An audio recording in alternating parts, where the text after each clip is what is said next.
The snow had been falling for 3 hours by the time Clara Whitmore's feet stopped feeling like feet. She couldn't remember exactly when the numbness had crept past her ankles and into her calves, only that it had happened somewhere between the Hatch farm and the ridge line, when the wind had shifted direction and started coming at her face instead of her back. She had wrapped Rose tighter against her chest then, tucking the baby's head under her chin and bending forward like she was walking into something solid instead of just cold air. And she'd kept moving because moving was the only thing she knew how to do anymore. Rose weighed almost nothing. That was the part that scared Clara the most. Not the cold, not the dark falling fast behind the tree line, not the fact that she had no idea how far the next farm sat from where she was standing. It was how light Rose had gotten in the past 4 days. A baby wasn't supposed to feel like a bundle of kindling. A baby was supposed to be heavy and warm and noisy, and Rose had gone quiet sometime around noon, and quiet was the thing that kept Clara's legs churning through knee-high drifts, even when her lungs burned and her arms had long since stopped aching and just gone dull. She was 10 years old. She knew what quiet meant. The Hatch farm had been the 4th one, or maybe the 5th. She'd lost count somewhere around the 2nd day, when the weather had turned and the distances between properties had started stretching in ways that didn't match the map she'd memorized from the wall of her mother's kitchen. Mrs. Hatch had come to the door with flour on her apron and kind eyes. And for 1/2 second, Clara had let herself believe. Then the woman's husband had appeared behind her, and his eyes weren't kind at all, and he'd said they didn't have the means to take in strays, and his wife had looked at the floor while he said it, and the door had closed with a soft, polite click that somehow felt worse than if he'd slammed it. Clara had stood on that porch for a moment longer than she should have, long enough for the cold to seep back through the shawl she'd wrapped around her shoulders, long enough for Rose to stir faintly and make a sound that wasn't quite a cry. Then she'd stepped off the porch and started walking again because there was nothing else to do. Their mother had died 11 days ago. It had been fast, the way some things are fast. A fever that came in the night and was gone by morning, except their mother went with it. Clara had woken to find her cold in the bed they shared, and she'd understood what she was looking at, even though she'd never seen a dead person before. Some things you just know. She'd gotten Rose from the cradle and held her and sat with their mother for a long time before she'd done anything else, because it felt wrong to start doing things too quickly. It felt like it would mean she wasn't sad enough. She was sad enough. She was sadder than she had words for. But Rose had been hungry, and sadness didn't change that. Their nearest kin was an aunt named Vivian Cross, who lived 2 counties east, a woman Clara had met exactly twice and trusted not at all. Their mother had never said anything specific about Vivian, but there were silences around that name that spoke plainly enough. The way her mother's jaw would set whenever a letter arrived from that direction. The way she'd fold those letters back into their envelopes without reading them aloud. Clara had written to Vivian anyway, because she'd written to everyone she could think of. 3 weeks passed. No answer came, so she'd walked. The idea had been to reach Millhaven, the nearest town of any size, where there was a church and a sheriff's office and surely someone who would know what to do. But the storm had other ideas. It came down from the north the second morning and killed her sense of direction entirely, and by the time the sky cleared enough to navigate by, she was somewhere she didn't recognize, on the backside of a ridge she'd never crossed, with Rose burning faintly warm against her chest in a way that didn't feel like health. 4 farms. 5. Each one a door that closed. She'd told herself she would stop counting at 7. 7 was a fair number. 7 was enough to know that you'd truly tried. She stopped counting at 7 and kept walking anyway.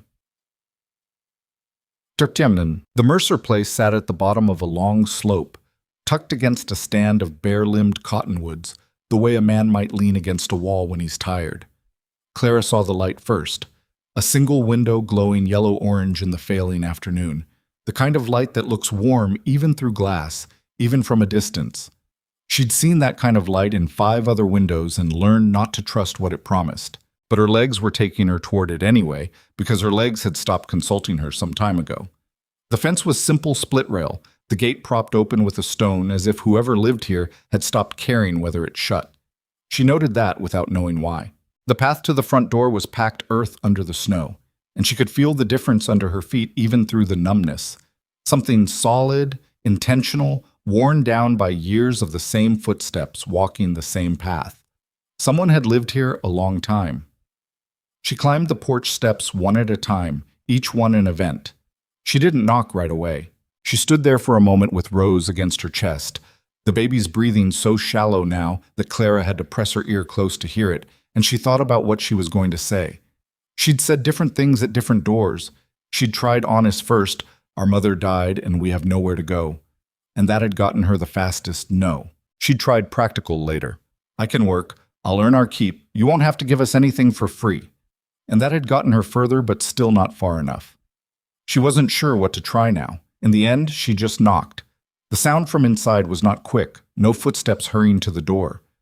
Instead, a long silence, long enough that she began to think no one was home after all, that the light was from a banked fire left burning while the occupant was elsewhere. Then something scraped. A chair, maybe, and slow, deliberate steps moved toward her. The door opened. The man who answered was not what she expected, though she couldn't have said what she expected.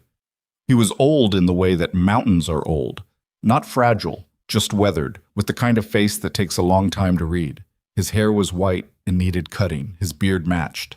He had the hands of a man who'd spent his life doing things with them, thick-knuckled and scarred, one of them still holding a coffee cup as if he'd forgotten he was carrying it. He looked at her. Then he looked down at Rose. Clara opened her mouth to say whatever she was going to say. She didn't say anything. Elias Mercer stared at the bundle against the girl's chest, and something crossed his face that she couldn't name. Not pity, exactly, not the careful, practiced sympathy she'd seen at the other doors, but something older and more private, like a wound that had been covered for years and just got accidentally touched. "That baby sick?" he said. His voice was rough the way a voice gets when it isn't used much. "She's cold," Clara said, "and she hasn't kept anything down in 2 days." He looked at Clara then, really looked at her. The bare feet already gray with cold, the shawl she'd wrapped around both of them that wasn't enough for either, the look on her face that she was trying to make steady and wasn't quite managing. "Where's your people?" he said. "Gone," Clara said. He stood there a moment longer. She watched him decide. She'd learned to watch for that, the specific shift in a person's face when they made up their mind, the way the eyes either warmed or shuddered.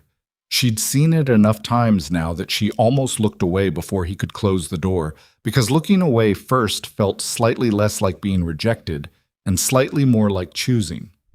She didn't look away. "Get inside," he said. He stepped back from the doorway. "Both of you, before you fall down on my porch."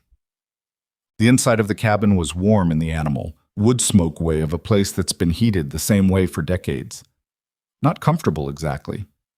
The furniture was sparse and functional, every surface slightly dusty, a man's space with no one to tell him different. But it was warm, and Clara felt the warmth land on her skin like something physical, like a hand pressed flat against her. She stood just inside the door, while the man, she didn't know his name yet, moved to the fireplace and added 2 more logs with the efficiency of someone who's done it 10,000 times. Then he turned and looked at Rose again. "Set her down on the blanket there," he said, nodding toward a wool blanket folded on the armchair closest to the fire. "Careful." Clara settled Rose down with the same focused attention she'd been using for 4 days.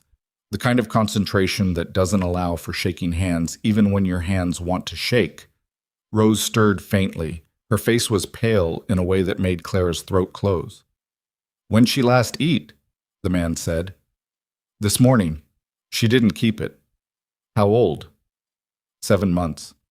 He went to the kitchen area and started moving around in a way that was purposeful without being rushed, and Clara watched him because watching was how she assessed danger. She'd learned that too in the past week. But there was nothing in how he moved that frightened her. He filled a small pot with water from a bucket. He set it on the iron stove. He opened a cupboard and took out something wrapped in cloth and stood looking at it for a moment. "You got milk for her somewhere?" he said. Not unkind, just direct. "No," Clara said. I found a farm 2 days ago. The woman gave me some. Since then, I've just had water." He nodded slowly. "I got a goat out back. Kept her well, she's just been kept." He set down whatever he was holding. "Water first. Warm, not hot. Small amounts." He looked at Clara over his shoulder. "You know that already, don't you?" "Yes." she said. He almost said something. She could see it start in his face and then stop. Instead, he just went back to the stove. Clara sank into the chair beside Rose without meaning to. Her knees just gave, finally, after 4 days. She caught herself on the armrest and eased down instead of collapsing, which felt important. She was not going to collapse in this man's house. She was going to sit properly and think clearly and be useful. "What's your name, girl?" he said from the stove. "Clara Whitmore." A pause. "Mercer," he said. "Elias." She stored that. Elias Mercer. The name sounded like the place. Old, settled, not going anywhere. "How far'd you walk?" he said. "I'm not sure exactly. 4 days." He turned then, completely, and looked at her feet. She'd forgotten about her feet. She looked at them now, and they were grayish blue, the skin tight and waxy looking where it wasn't scraped open. She had a vague memory of glass somewhere on the second day, a broken jar in a ditch she'd been crossing. "You're going to lose toes if we don't deal with those," Elias said. Not alarmed, just stating a fact. "The baby first," Clara said. "I can do 2 things," he said, and turned back to the stove. Stumped. He could, in fact, do 2 things. He did them without fuss or ceremony, with the focused competence of a man who had lived alone long enough to know that panic solved nothing and efficiency solved most things. He prepared warm water with a few drops of goat's milk stirred in and showed Clara how to feed it to Rose in tiny amounts from a spoon. And while Clara did that, he knelt in front of her and dealt with her feet with the same matter-of-fact attention, cleaning the cuts with something that stung and saying nothing about it when she sucked in a breath. Rose took the liquid, kept it. Clara watched the baby's throat work and felt something in her chest unknot that had been knotted since noon. "She's keeping it," she said. She hadn't meant to say it out loud. "Small amounts," Elias said from somewhere down by her feet. "Keep going." They stayed like that for a while. The fire crackled. Outside, the wind moved through the cottonwoods with a sound like distant conversation. The lamp on the table held steady. "She your sister?" Elias said eventually. "Yes." "Your folks, both of them gone?" "Mama died 11 days ago. Our father—" Clara considered how to say the next part. "He left before Rose was born. I don't know where."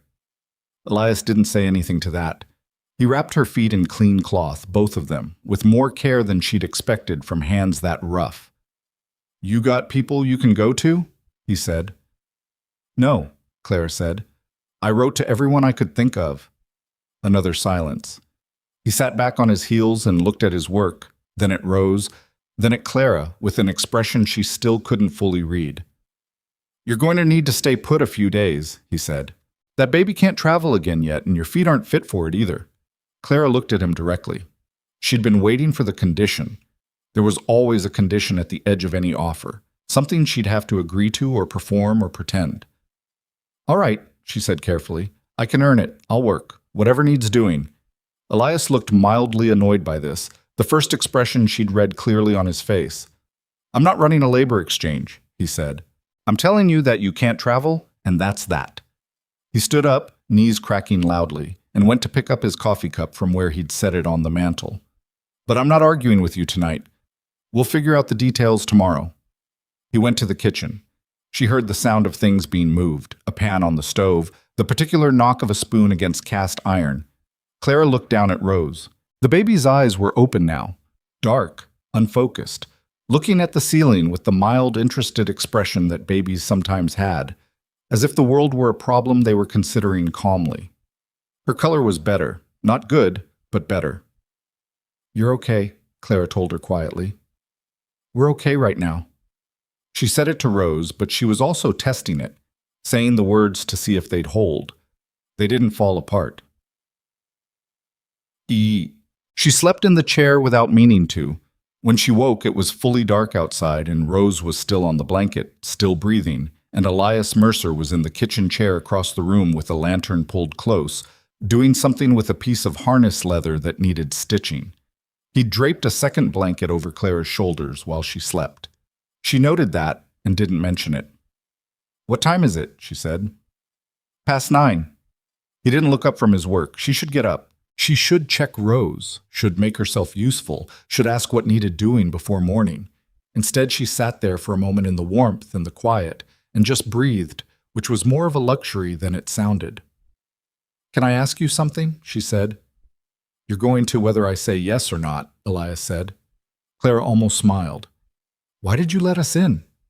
He stopped stitching, held the harness in his hands without looking at it for a moment.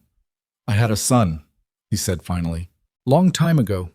There was a winter, bad one, worse than this. He showed up at the door about your age, maybe a year younger, soaked through, scared." He paused. "I let him in that time. Later on, I wasn't—" He stopped again, shook his head slightly as if editing himself. "I made some wrong choices later. He's gone now, hasn't come back." He went back to stitching. "I'm sorry," Claire said. "So am I." He pulled the thread through carefully. "Now go back to sleep. Rose is fine. I'll hear her if she wakes." Clara looked at the man's bent head, the white hair, the careful hands, the set of his shoulders that spoke of something long carried, and understood that she had landed somewhere complicated. Not bad, just complicated. She pulled the blanket tighter and let herself sleep again. In the morning, she woke before he did. The fire had burned low but not out, and the cabin was cool enough to see her breath. She moved quietly, her bandaged feet tender but bearable, and built the fire back up before she did anything else. Rose was awake and fussing softly, not the weak, thready sound from yesterday, but a real noise, annoyed and present and alive. Clara fed her in small increments from the warmed goat's milk she'd figured out how to prepare, sitting cross-legged on the floor beside the fireplace, while the light came gray and slow through the single east-facing window. By the time Elias emerged from his room, the fire was built up properly. The kitchen area was swept. She'd found the broom without asking. And Clara had started water for coffee, using what she'd located in his cupboard. He stopped in the doorway and looked at all of this. "You don't need to do that," he said. "I know I don't need to," Clara said. "I'm doing it because I want to." "There's a difference?" "There's a big difference," she said. He stood there for another moment. Then he went and got his coat and went outside to see to his animals, and Clara heard him stop on the porch, stop like he'd thought of something, and then heard him keep going. She found the neglect of the place slowly over those first hours, the way you find things in a house when you start to move through it with attention. It wasn't dirty, exactly. Elias was clearly a man with a tolerance for order, things put away if not cleaned, functional if not cared for. But there were the signs of a person not living so much as persisting. A window shutter banging loose on one hinge. A pile of clothes needing mending that had been sitting in the same corner long enough that dust had settled in the folds. A rug so beaten down in the traffic patterns that it was past saving, but sat there anyway, out of what Clara guessed was either stubbornness or not noticing. Dishes stacked with more care than before because there was no one to see them go unscrubbed, and yet the bottom still held a gray residue of old meals. She didn't say anything about any of it. She just started, quietly, doing what could be done. The shutter she wedged with a spare piece of wood she found in the pile by the door. Not a fix, but a stop. The clothes she sorted and assessed and began mending with thread from a sewing box she found in the back of a cupboard, so old the wood of it had warped.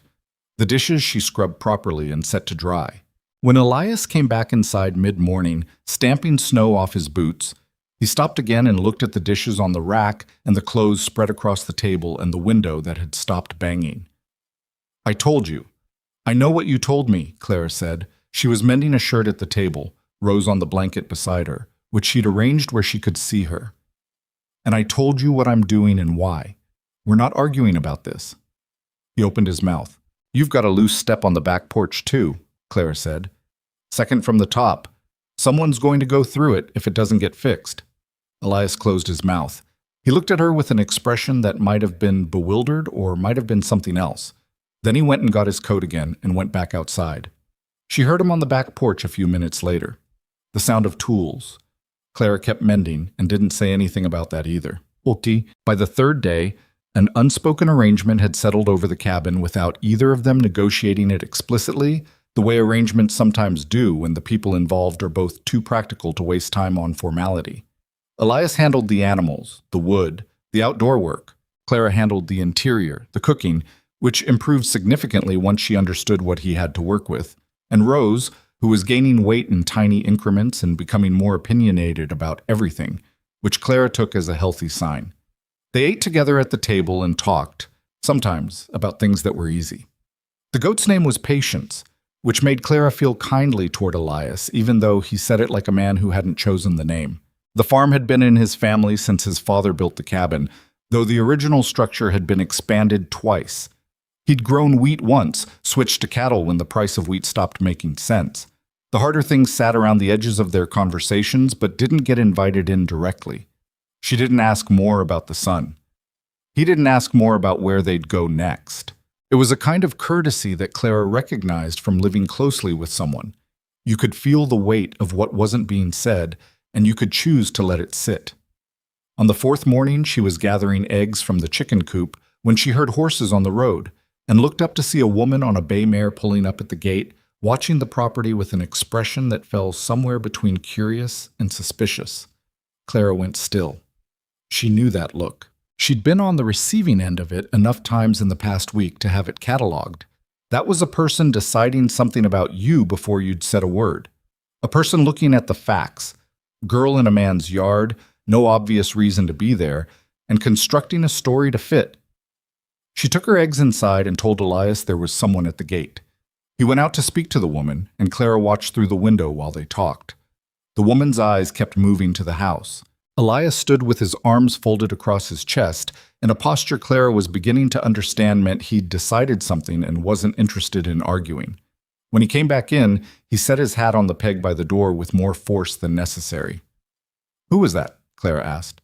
"Margaret Colby from the next property over. Seen your smoke." He didn't elaborate. "She wanted to know who I was," Clara said. It wasn't a question. She wanted to know a number of things. He went to the table and poured himself coffee, more coffee than he'd drunk in 2 days by Clara's count. "She'll talk to others. People will come asking." Clara looked at Rose, who was asleep on her blanket with the untroubled face of a baby who didn't yet understand that the world was full of people with opinions about other people's business. "What are you going to tell them?" Elias set down his cup. He looked at Clara with the slow, direct attention she'd noticed was simply how he looked at things. Not unfriendly, just thorough. "The truth," he said. "Same as I've been telling you. I don't know any other kind." Clara held his gaze. There was something in it she hadn't seen at the other doors. Any of them.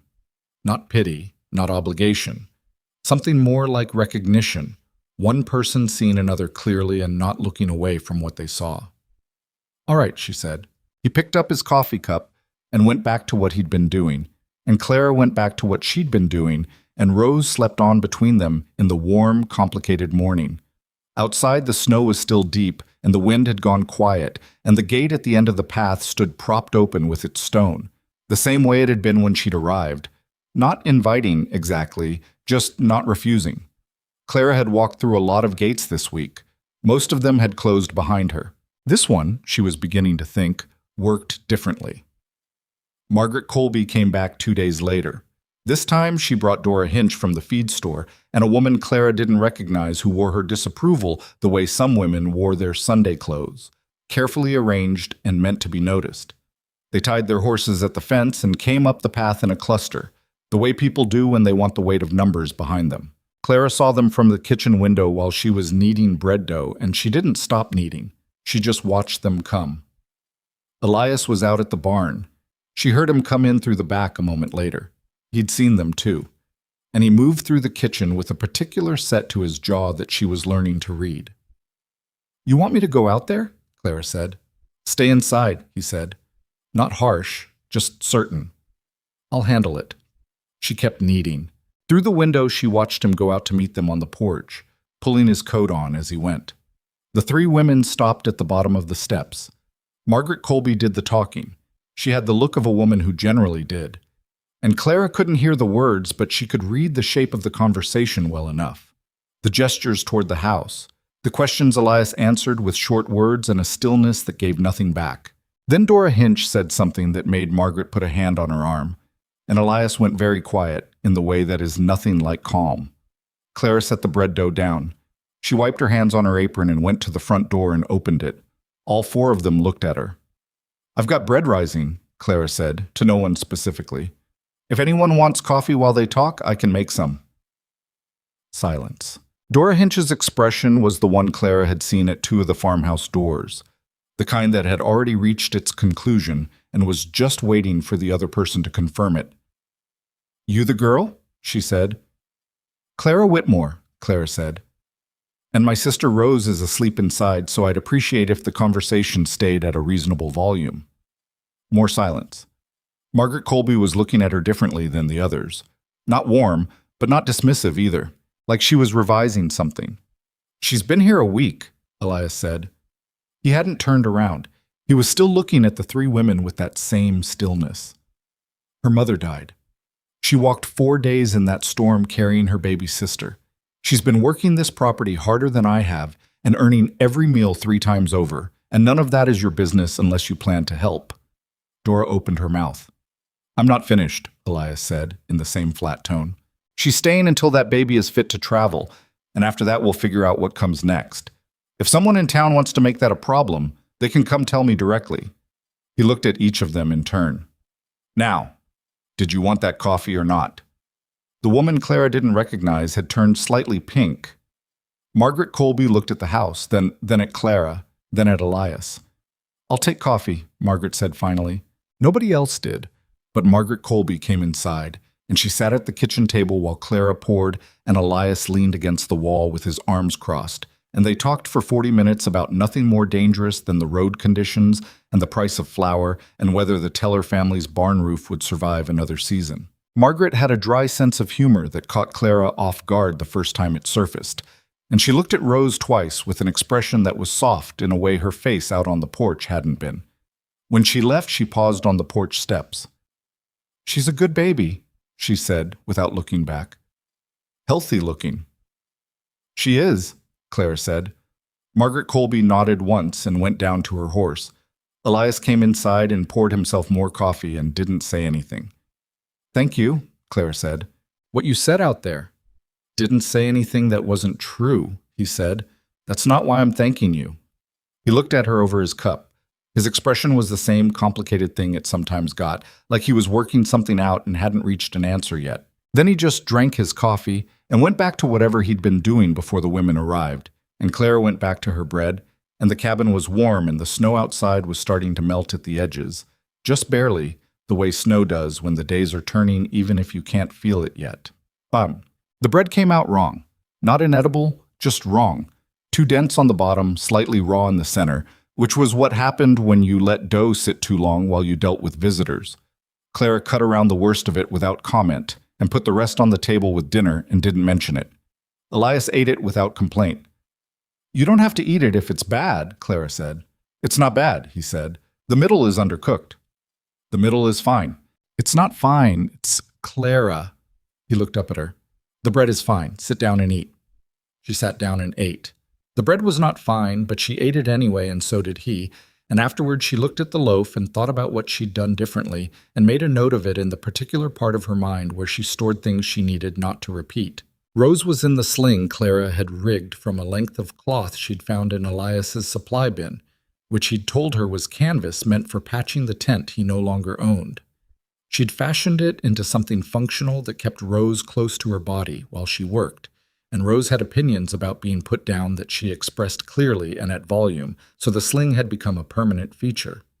Elias had looked at it the first morning and said nothing. By the third day, he'd started automatically stepping around the length of canvas she'd need to swing wide when carrying things, which Clara figured meant it was now part of his understanding of the room. Small things. The way a person changed their path for you without making a speech about it. It was Elias who brought it up, the question of what came next. She'd been waiting for it. She wasn't naive enough to think a man who'd been living alone in that cabin wanted permanent visitors. But he waited longer than she'd expected before he said it, and when he did, it was not what she was braced for. They were on the porch after dinner, an evening warm enough to stand outside without coats if you didn't stay too long. Rose was asleep inside. The sky above the cottonwoods was going the particular dark blue it went before stars. "I've been thinking," Elias said. Clara waited. You wrote to that aunt of yours, the one who didn't answer. Vivian Cross, Claire said. I wrote twice. And before that, nobody else? There wasn't anybody else. Mama didn't. She kept to herself. And our father's people, if he has any, I wouldn't know how to find them. Elias was quiet for a moment.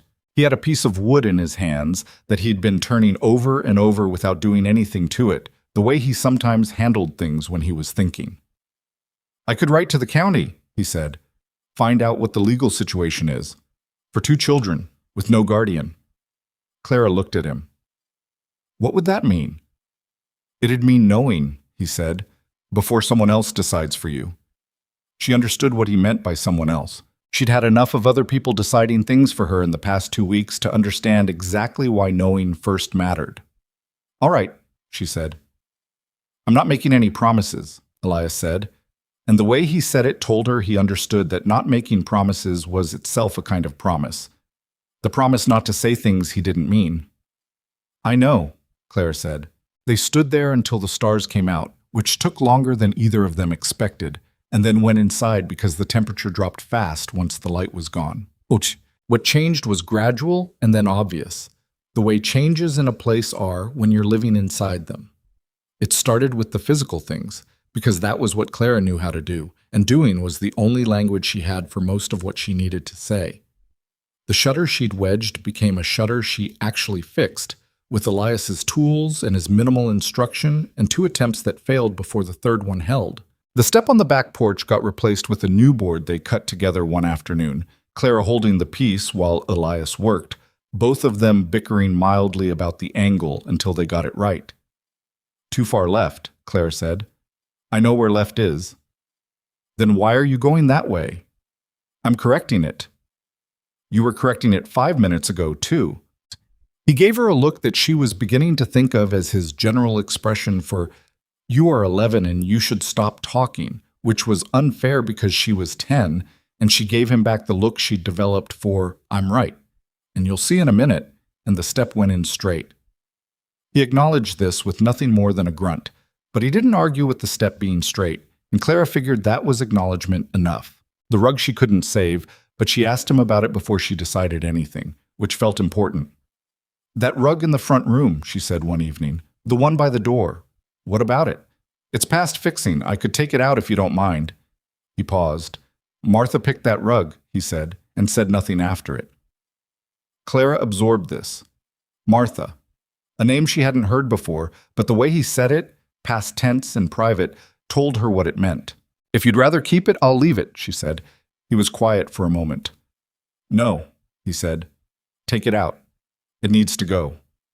She took it out the next morning and put it in the burn pile, and when she came back inside, the floor near the door looked bare and strange for a day or 2, and then it just looked like floor, which was easier.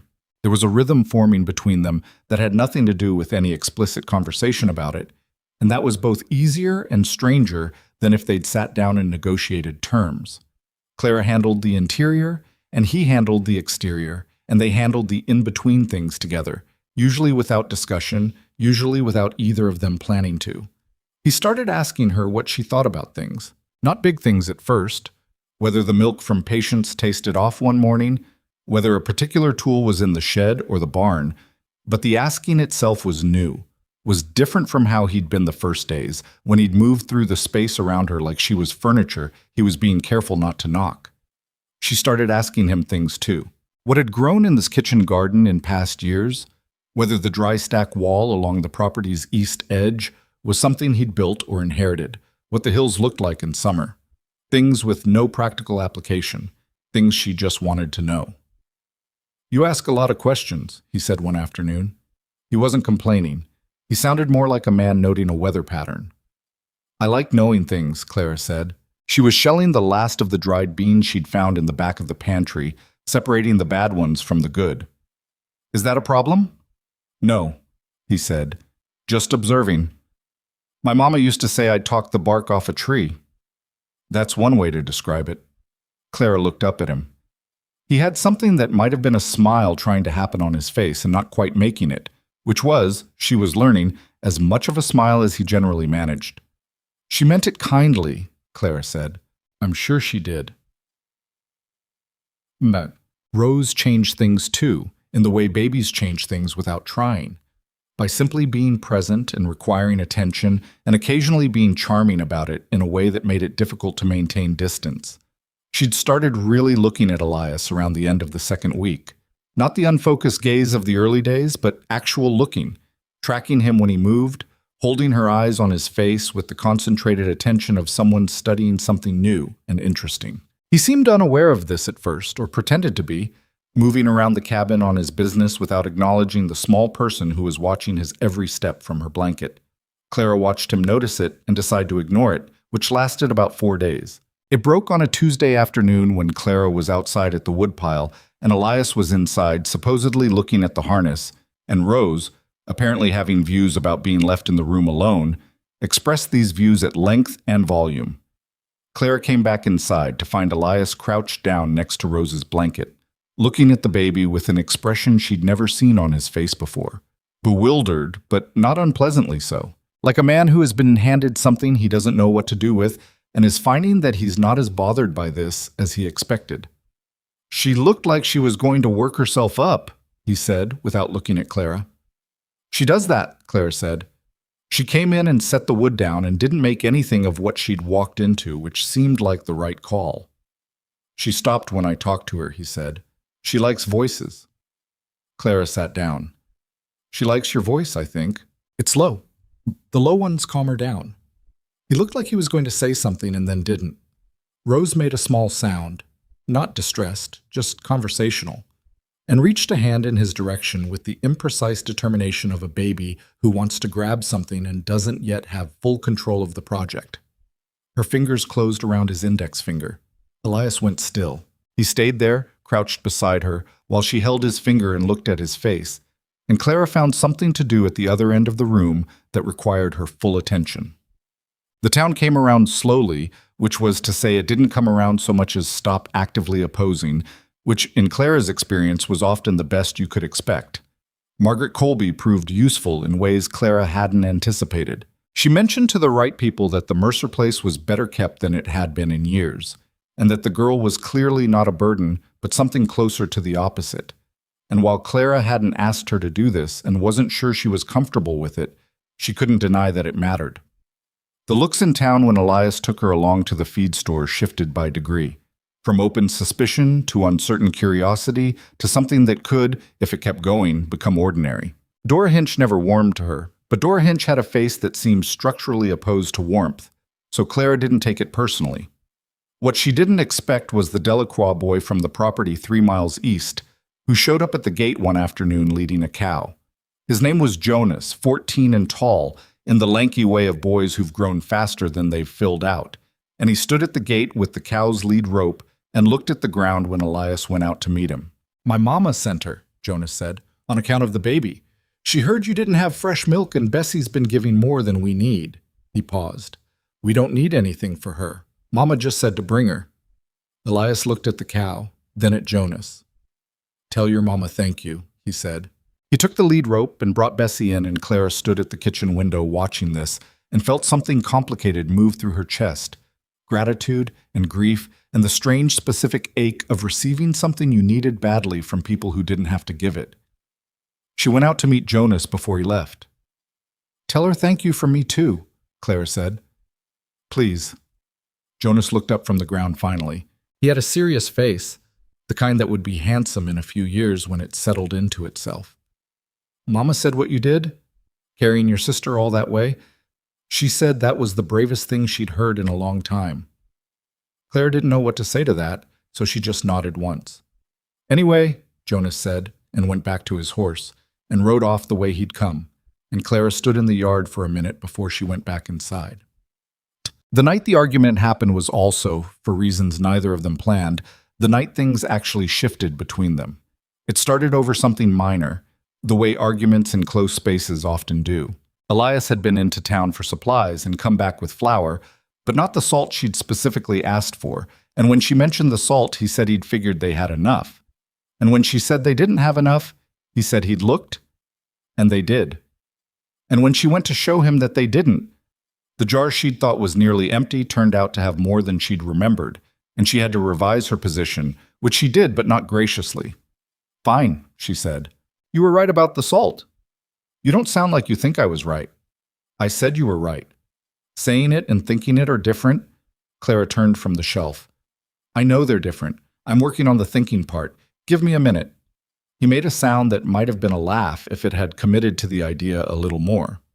"How long have you been in charge of things?" he said. "Before this?" The question caught her off guard. She turned it over. "Since my mama started getting tired," she said. "Maybe a year, maybe a little more." She paused. "Why?" "Because that's a long time to be the one making the decisions." He was at the table, not looking at her, turning his coffee cup between his palms. Hard to switch out of it. Clara leaned against the shelf. Rose was asleep in the other room, and the cabin was quiet, in the particular way it got at night, which was becoming familiar in a way she hadn't expected. "She really tired herself out," Clara said. "Mama, she tried not to. She didn't want me to see it, but you could tell. The way she moved in the mornings, how long it took her to start." She stopped. Elias wasn't looking at her, but he was listening. She could tell the difference between the way he looked away when he wasn't paying attention and the way he looked away when he was listening too hard to do anything else at the same time. "She was proud, though," Clara said. "She never asked anyone for anything. Drove me crazy sometimes, but I understood it. Why it mattered to her." "Yeah," Elias said, "just that." "Is that what happened with your son?" Clara said. She knew she might be going too far. She said it anyway. "The pride." Silence. A long one. Outside, a branch came loose from one of the cottonwoods and hit the roof, and they both looked up automatically and then back down. "Some of it," Elias said, "some of it was just me being wrong in ways I told myself were right." He picked up his coffee cup.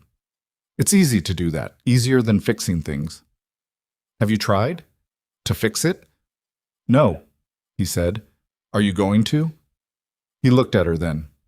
"You don't pull your punches, do you?" "Not usually," Clara said. "Is that a problem?" "No," he said, in the tone that meant he was still deciding. She left it there. She went to check on Rose and came back and found that Elias had moved to the fireplace, standing with one hand on the mantel looking into the fire. She poured herself water and sat down and picked up the mending she'd left on the chair arm. After a while he said, without turning around, "He's in Harwick. My son.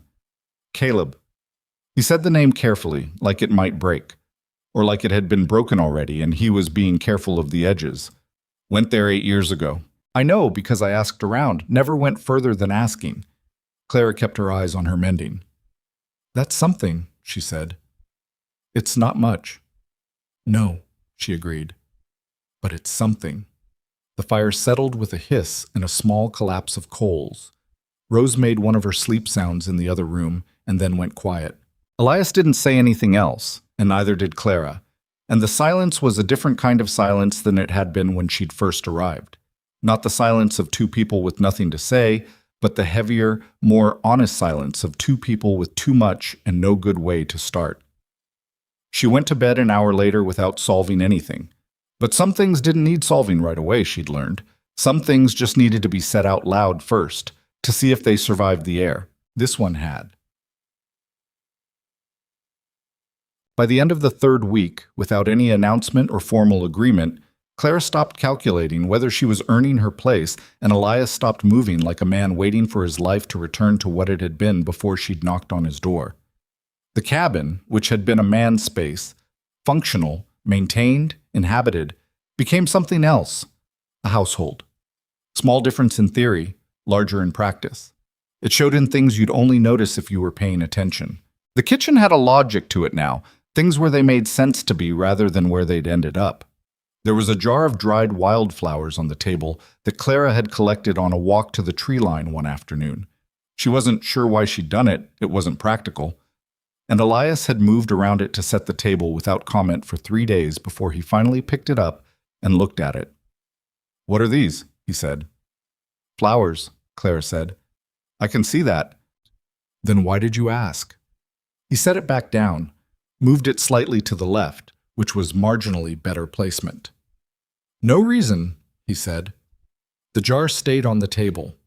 Rose, meanwhile, had developed her own relationship with Elias that had nothing to do with Clara and everything to do with the fact that he had a low voice and big hands and moved slowly in ways that babies apparently found either reassuring or entertaining. He'd taken to talking to her in the evenings while Clara cooked or mended. Not baby talk, just talk, as if he were describing his day to a person who'd missed it, which, in a sense, he was. He'd say things like the east fence is holding up better than I thought, or Patience is getting ornery about the cold again, and Rose would listen with grave attention and occasionally respond with sounds that were clearly commentary. Clara had made the mistake of watching this directly one evening, and Elias had looked up and caught her. "Don't," he said. "I'm not doing anything," Clara said. "You're giving me that look." "I don't know what look you mean." He made the almost smile and turned back to Rose, and Clara turned back to her work, and neither of them said anything else. And outside the wind had dropped, and the night was quiet, and the farm was something it hadn't been in a long time. Not fixed, not healed, not the kind of perfect that you could point to and say there, that's what it was supposed to be. But alive again, in the hard-won, unglamorous way that something gets when it's been cold for a long time, and warmth comes back not all at once, but slowly, room by room, until one evening you realize you haven't thought about the cold in a while. That was the truth of it, not a story about rescue or redemption or anything that wrapped up clean. Just a house starting, uncertain and imperfect and real, to live again. The letter from the county came on a Thursday, which was also the day the weather finally broke for good and the mud season started in earnest, which meant the path from the gate to the porch turned into something that required planning and good boots. Elias read it at the table while Clara made coffee. She could tell from the way he read it, the second time through slower than the first, the way you read something when the first pass gave you news you needed to sit with, that it was not simple. "What does it say?" she asked. He set it down and turned it toward her. She read it standing up, still holding the coffee pot, and read it again. The language was formal and careful, in the way that official language was when it was trying to say several things at once without committing to any of them. What it amounted to was this: 2 minor children without a documented guardian existed in a legal condition that the county had a responsibility to address. There were procedures. There were timelines. There was a notation, almost an afterthought, buried in the 3rd paragraph, that any known relatives had a prior claim, and that the county had made efforts to locate next of kin. Clara set the coffee pot down. "They found Vivian," she said. "Seems like," Elias said. She looked at him. "How long do we have before something happens?" "Letters dated 2 weeks ago," he said. "Came slow."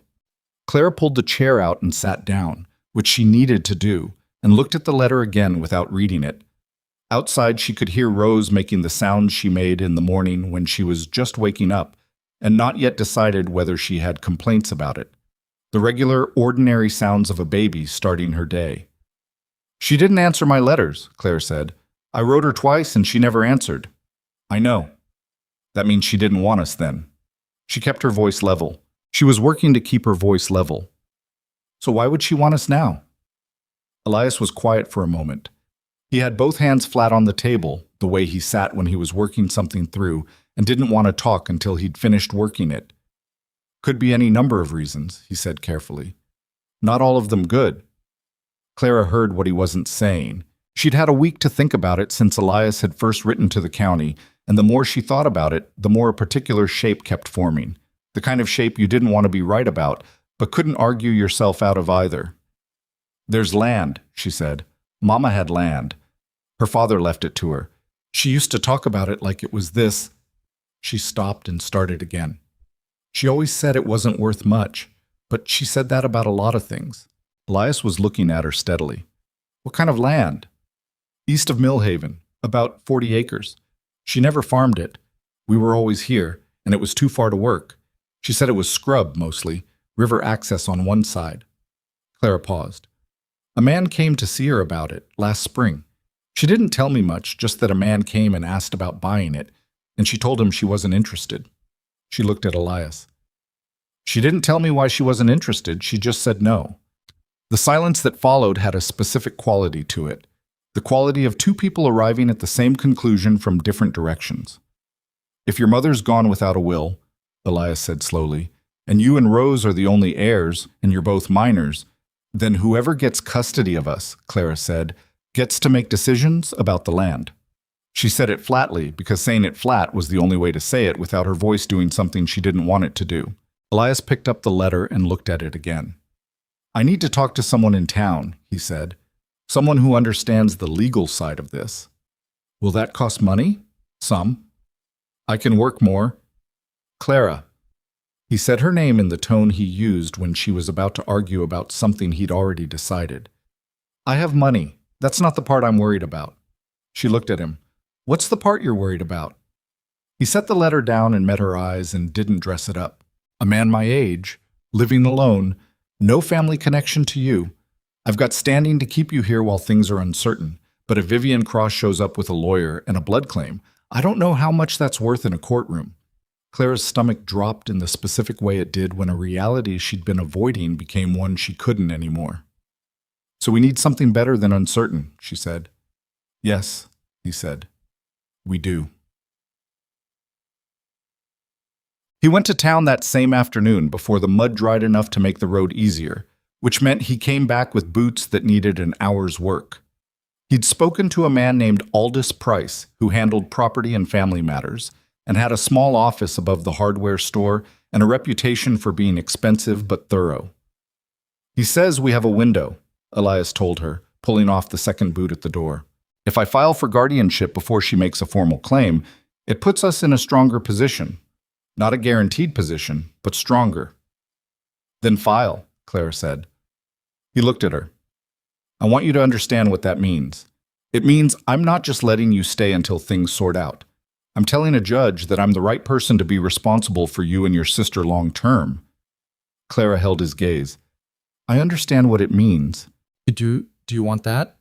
She considered the question the way it deserved to be considered, which meant not answering immediately, even though the answer was immediate.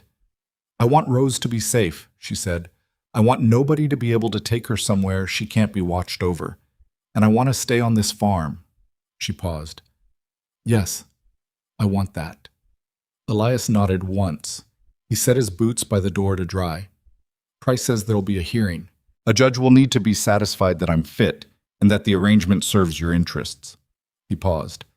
He also said the kind of judge we'd be in front of is, Price's word was traditional, meaning a man living alone, no wife, no family.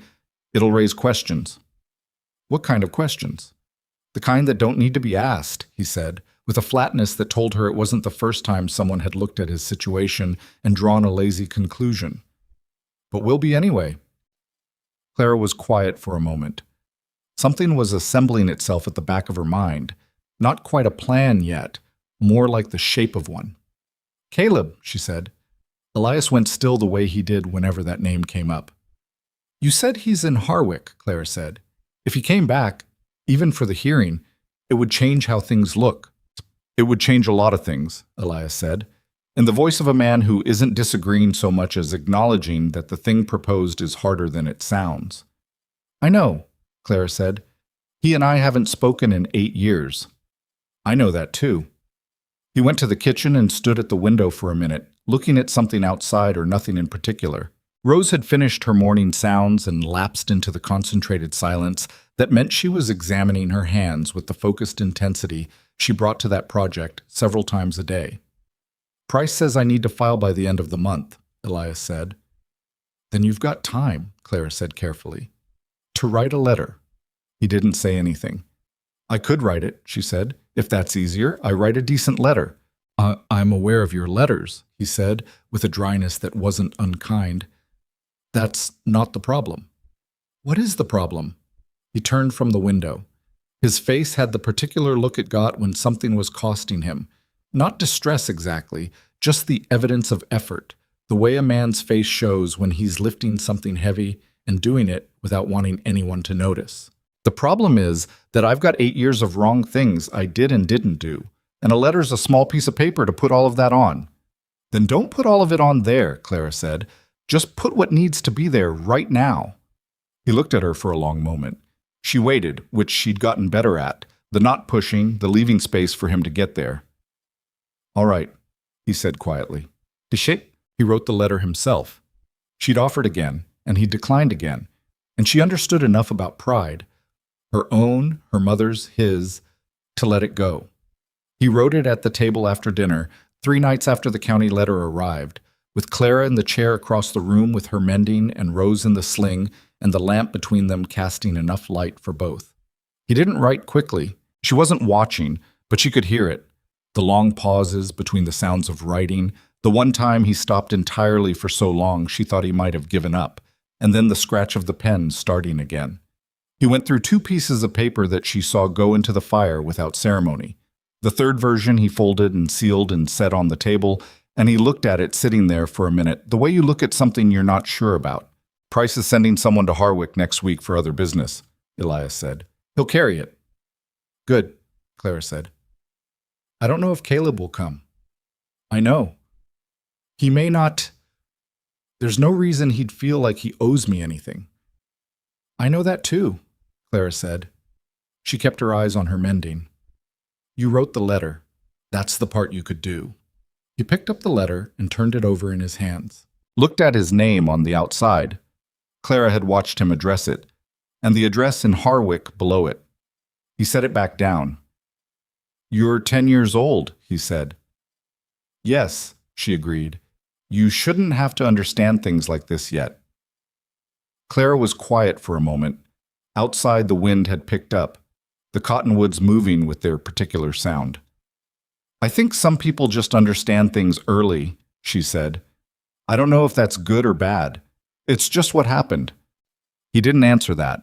He went to bed not long after, and Clara sat alone with the lamp and her mending and the sealed letter on the table for a while, before she went to bed too. Vivian Cross arrived on a Wednesday without warning, in a wagon driven by a man who never gave his name and didn't look like a hired hand so much as a hired presence, large and patient in the way of someone being paid to wait. Clara was in the kitchen garden when they pulled up. The mud season had given way to the first real warmth of spring, and she'd been turning the soil in the beds along the south fence, planning what to put in and where, a project that had been occupying her pleasurably for 3 days. She heard the wagon and looked up and didn't immediately understand what she was seeing. Then she saw the woman getting down from the wagon and understood completely. She'd only met Vivian Cross twice, both times as a much younger child, but there are some faces you don't forget, not because they're remarkable, but because something in them puts you on alert without being able to say exactly why. Vivian was thin and well-dressed for the occasion, in the deliberate way of someone who'd chosen her clothes for a specific impression. Dark coat, good boots, hair pinned carefully. She had their mother's jaw and nothing else of their mother that Clara could see. Clara set down her spade and went to the gate. Clara, Vivian said. She had a voice that was warm in the careful way of voices that had practiced being warm. Look how you've grown. Mrs. Cross, Clara said. Aunt Vivian, the woman corrected gently. Mrs. Cross, Clara said again. She held the gate without opening it. Mr. Mercer's inside. I'll go get him. Of course. Vivian's eyes moved past her to the property, taking inventory in the quick, assessing way that some people had. Not admiring, cataloging. She looked at the farmhouse, the barn, the kitchen garden Clara had been working.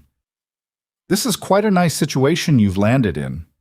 Clara heard the shape of that sentence very clearly. Landed in.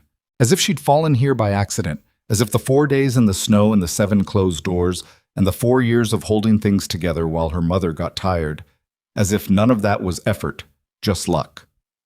I'll get Mr. Mercer, she said, and went inside without hurrying, which cost her something. Tap. Elias came out to the porch, and Clara stayed inside with Rose at the window, which was not what she wanted, but was what made sense. She could hear the conversation in pieces. Not every word, but enough. Vivian's voice had a social skill to it, the ability to make an intrusion sound like a kindness. She heard the word family twice in the first minute. She heard the girls' welfare and what their mother would have wanted, and those were the phrases that made something cold move through her, because they were exactly the phrases you'd choose if you wanted to sound like you cared without having to demonstrate it.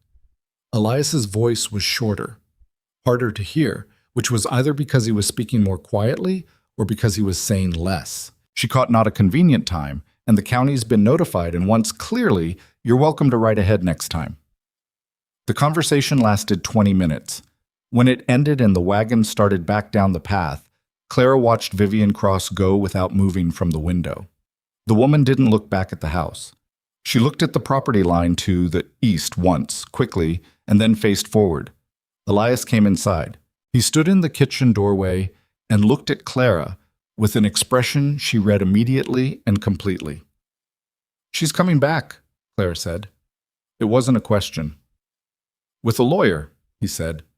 She was pleasant about it, I'll give her that. She said she has a family obligation and she intends to fulfill it. Clara looked down at Rose, who was working on the project of her hands again, absorbed. Did she ask about Rose? A pause. Small but there. She asked how she was doing, Elias said. But she didn't ask to see her. Another pause. No, he said. She didn't. Clara nodded once and picked Rose up from the blanket, which she needed to do for herself as much as for the baby. Rose grabbed her collar and made a sound of mild complaint about being picked up mid-project. Clara held her and breathed. How long until the hearing? She said. Price said 3 weeks, maybe 4. Depends on when they can get a judge from the circuit. Elias moved to the table and sat down heavily. He looked tired in a way that wasn't just the afternoon. I went ahead and filed this morning before she showed up, so that's done. You filed this morning? Clara turned to look at him. Price had the papers ready. I was going to wait until next week, but... He stopped. Something felt off about waiting. Clara looked at this man, his big worn hands on the table, the white hair, the tiredness in his face that was something older than today, and felt a complicated rush of something she didn't have a word for yet. It wasn't quite gratitude, because gratitude felt too small. It was something more like the specific feeling of knowing someone has decided about you, has made you a priority without making a production of it, and that is a rarer thing than it sounds. Good, she said. That was the right call. We'll see, he said, in the way that meant he hoped so. The month that followed was the kind that leaves marks, not dramatic marks. Nothing happened that you could point to on any given day and say that was the thing. It was the slow accumulation of smaller things, the mounting pressure of a situation that was resolving itself toward a confrontation neither of them could fully prepare for. Price came by twice. He was a compact man with a steady manner and wire-rimmed spectacles that he had a habit of removing and polishing when he was about to say something he expected to be unwelcome. Clara watched those spectacles come off twice in the first meeting and understood that he was being careful with them, which was not a comfortable sign. The challenge, Price said, setting his spectacles on the table beside his papers, is that blood relationship carries significant weight with the court, Mrs. Cross is the girl's maternal aunt. That's a substantial connection in a judge's consideration. She ignored 2 letters, Clara said, from her chair against the wall. Price and Elias had treated her as furniture in the first part of the conversation before Elias had said, without explanation, she stays, and Price had recalibrated. Those letters weren't documented, Price said carefully. Do you have copies? Clara thought about the kitchen table at the old farmhouse, the writing paper she'd used from her mother's small supply, the way she'd copied the address from the single letter of Vivian's that she'd found among her mother's things. No, she said. I didn't keep copies. Then her argument will be that she didn't receive them, or that she was making arrangements. Price polished his spectacles again. It won't hold up entirely, but it muddies the picture. What does help our picture? Elias said. Character witnesses? People who can speak to the environment you've created here, the well-being of the children, the stability of the arrangement. He looked between them. And ideally, I don't want to press this point harder than it's useful, but ideally a family member on your side, Mr. Mercer, would strengthen the argument considerably.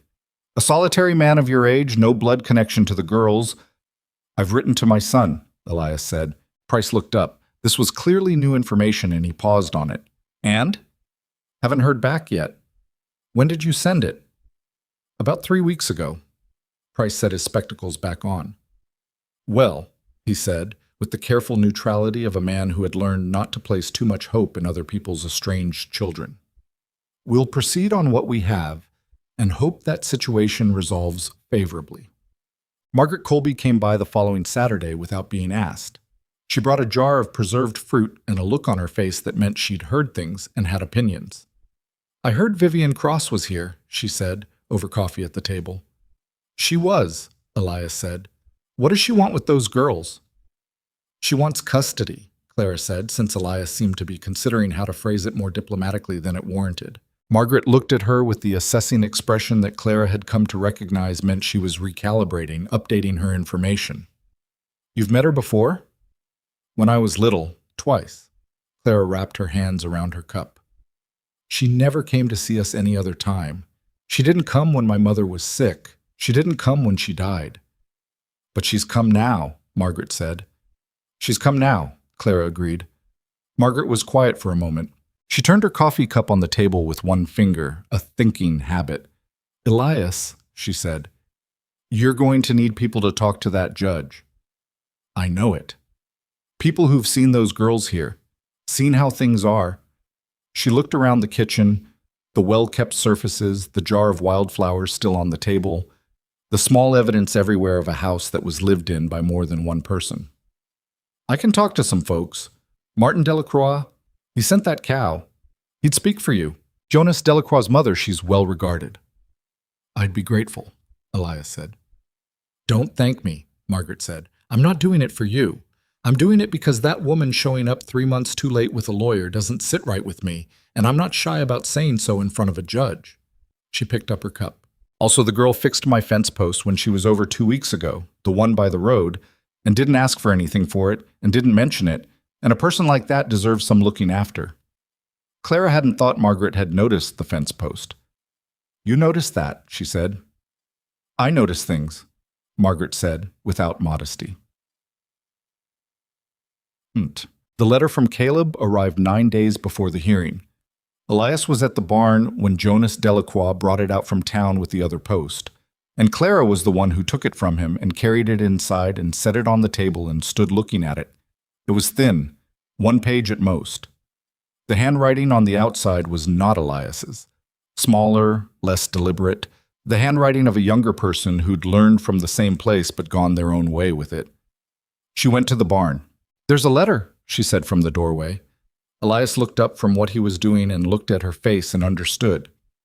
He set down the tool in his hand and came to the house.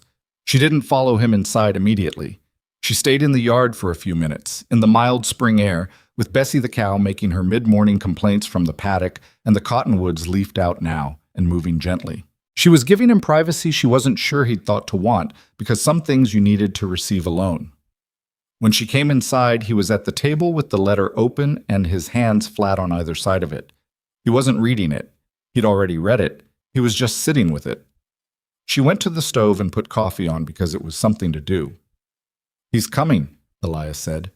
She turned around. She wasn't sure what his face was doing.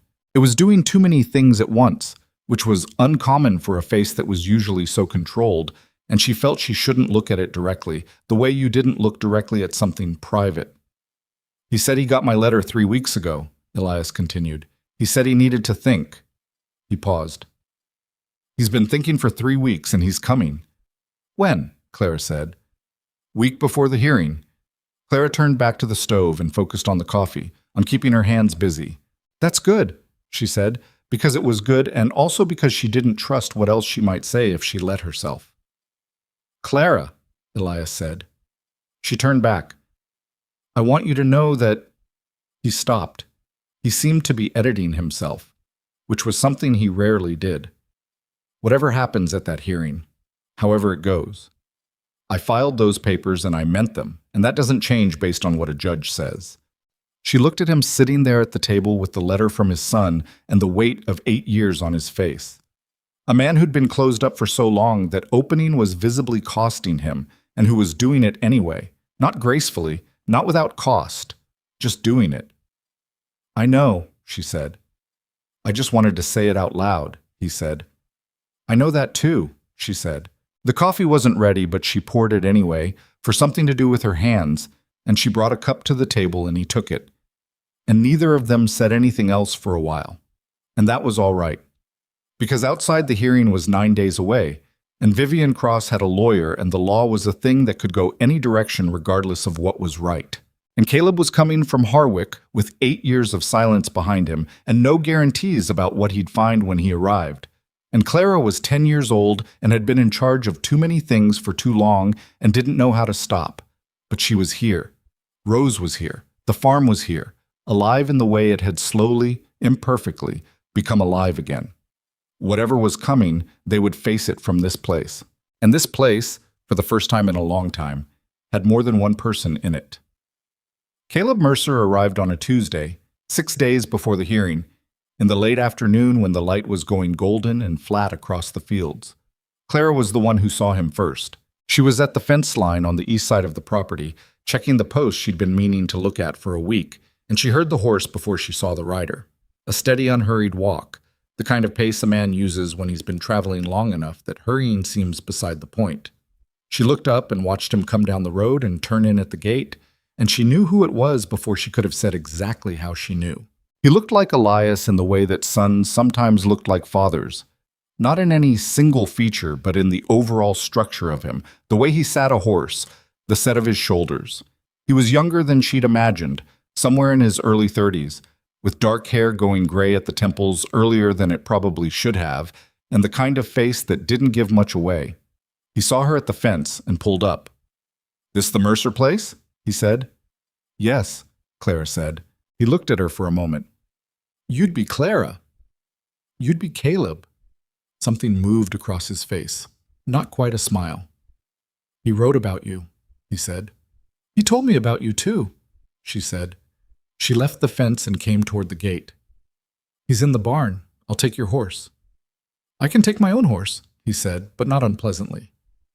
"I know you can," Clara said. "I'm offering."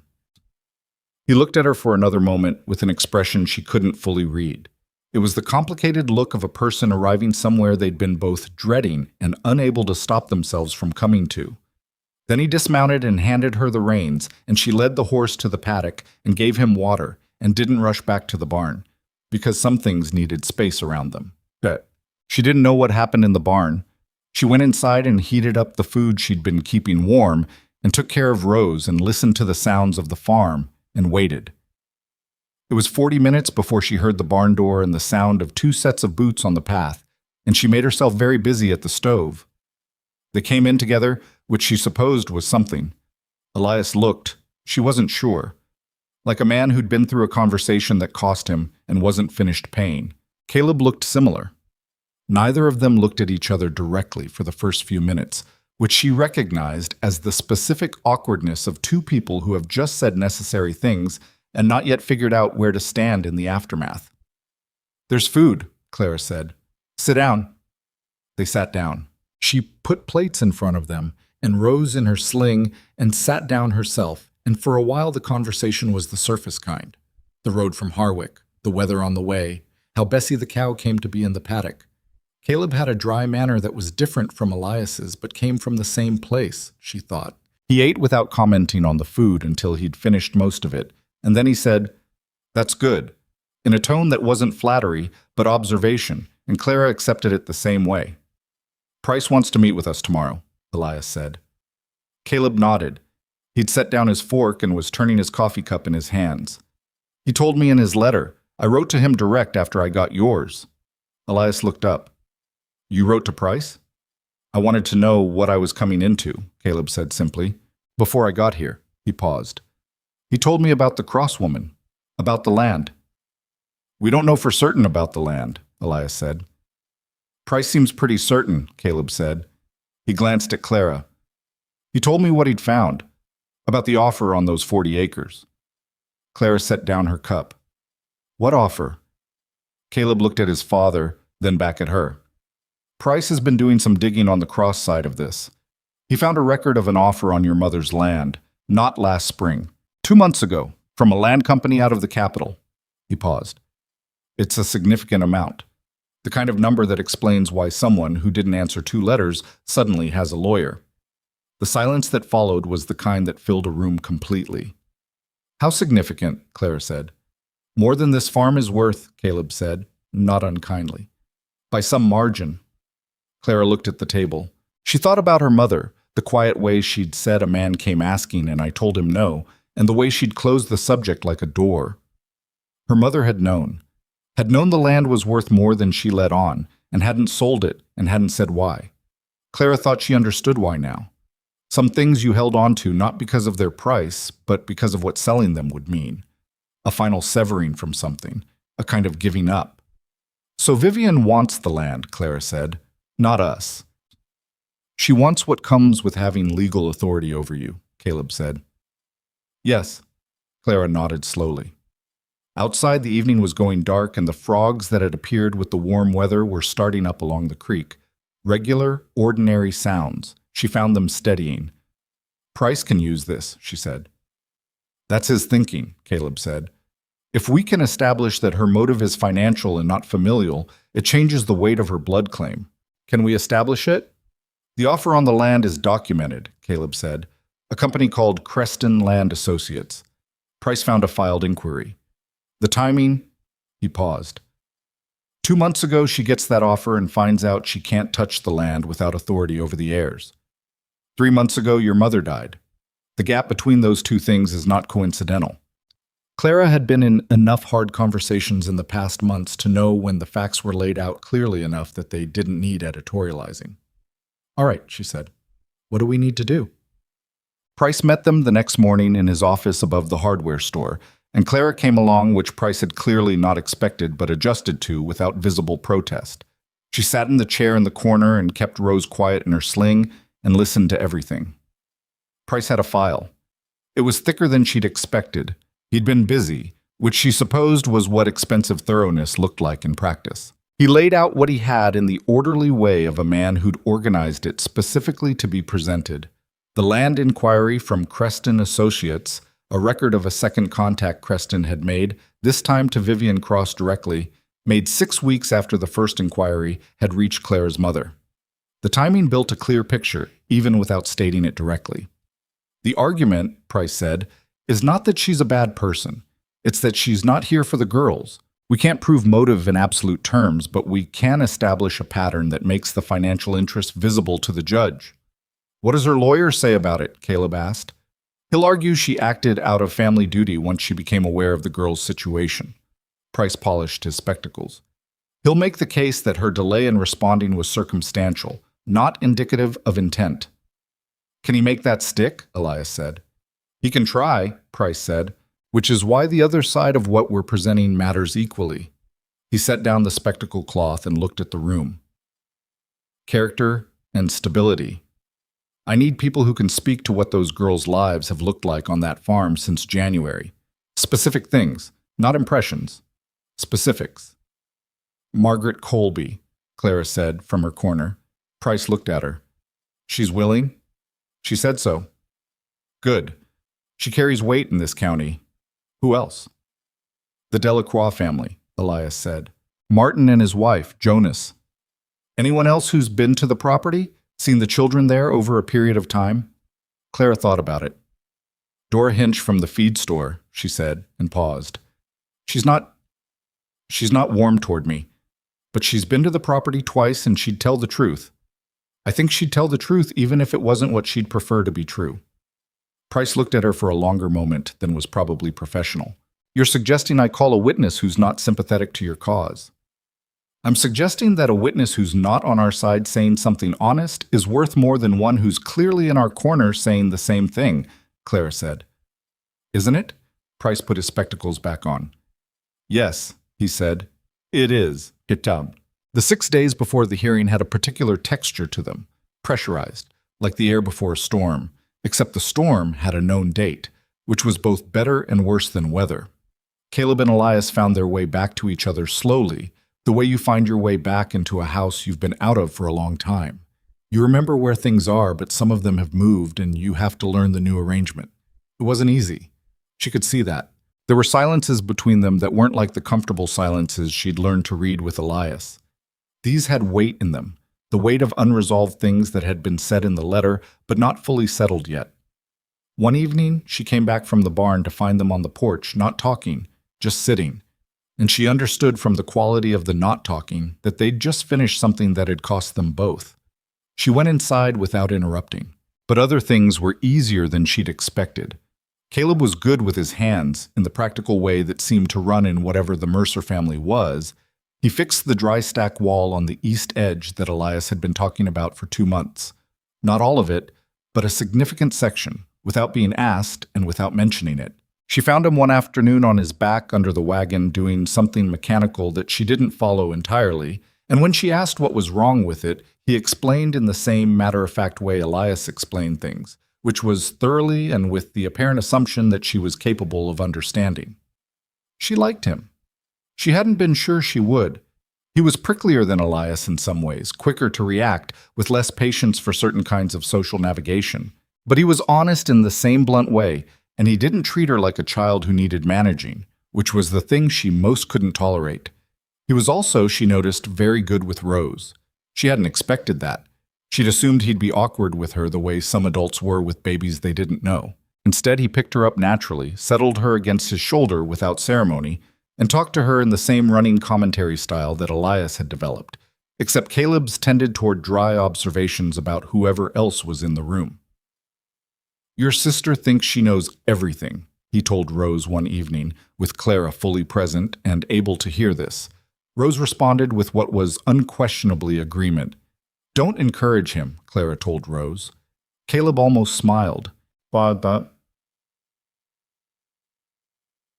night before the hearing, nobody slept well. Clara knew this because she was awake for most of it and could hear the sounds of the house that she'd learned to read.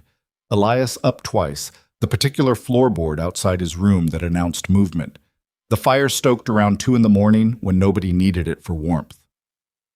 Caleb's lamp on late, visible under the door of the room they'd set up for him. She fed Rose in the dark and sat in the chair by the window and looked at the shape of the farm in the moonlight. The barn, the cottonwoods, the fence line, the gate with its stone prop. She'd looked at this view enough nights now that it had become hers in the way that views become yours, not owned but known.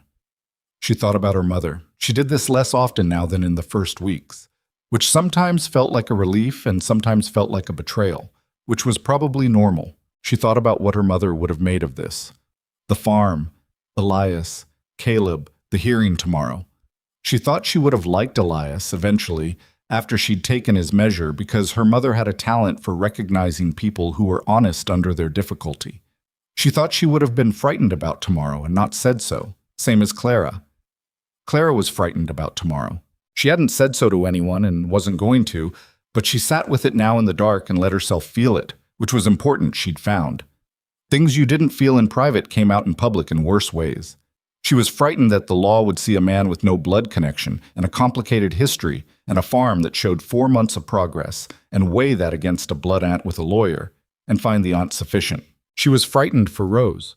Rose, who was now 10 months old and sitting up on her own and expressing loud opinions about the world, and who had never, in her short life, experienced anything like what Clara had carried her through in that storm. Rose didn't know. Rose just knew the farm and the warmth and Elias's low voice and Caleb's shoulder and Clara. Rose knew this as home in the unquestioned way of someone too young to understand it could be taken. Clara sat in the dark and held that fear and then set it aside, the way she'd learned to set things aside when there was nothing useful to do with them. In the morning, there was. The courtroom in Millhaven was smaller than the word courtroom implied. A room in the back of the county building with benches on both sides, and a raised bench at the front where Judge Harlan Sykes sat with the specific posture of a man who had seen a considerable number of situations and was not easily surprised by new ones. He was in his 60s, gray-haired, with the kind of face that gave you no purchase. Clara studied it from the respondent's bench and decided that this was either very good or very bad, and there was no way to know which. Vivian Cross sat across the aisle with her lawyer, a man named Gould who was polished and organized in the way of a professional who was good at his job and knew it. Vivian had dressed carefully again. Well, but not extravagantly, exactly the right calculation. She had looked at Clara when they came in, a long look that Clara held back without expression. And then she had looked at Rose in Clara's arms, and something moved across her face that Clara couldn't read.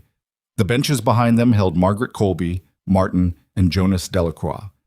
And, to Clara's faint surprise, Dora Hinch, in her good coat, sitting straight. Price had organized it well. The first part of the hearing was procedural, the kind of formal language that meant things she mostly understood, and some she didn't. And she watched the judge's face during it and learned nothing. Gould made his case first. He was smooth about it. He talked about family, about the children's well-being, about Vivian Cross's willingness to provide a stable home. He didn't mention the land. He talked about the length of time the current arrangement had been in place, only 4 months, and about the absence of any formal relationship between Elias Mercer and the girls. He used the word temporary 3 times. He did not raise his voice, and he didn't need to. Price went next. He was more methodical and less polished, but Clara thought that might be an advantage in front of a judge who looked like he'd seen polished before and wasn't moved by it. He talked about what the witnesses had observed. He talked about the practical evidence of care and stability. Then he introduced the matter of Creston Land Associates and set the documentation on the record. And Gould objected, and the judge sustained the objection on the immediate point, but his expression changed. Clara noticed that. Witnesses went in order. Margaret Colby said what she'd said she would say, plainly, and without performing any particular emotion, which made it land harder than a speech would have. Martin Delacroix talked about the cow, about his wife's decision, about what that decision had been based on. Jonas, who was clearly uncomfortable in the formal setting and showed it, said in a voice that was slightly too loud that he'd never seen a kid work harder than Clara did, and that the baby looked healthy to him. And a few people in the gallery smiled, including, very briefly and quickly controlled, the judge.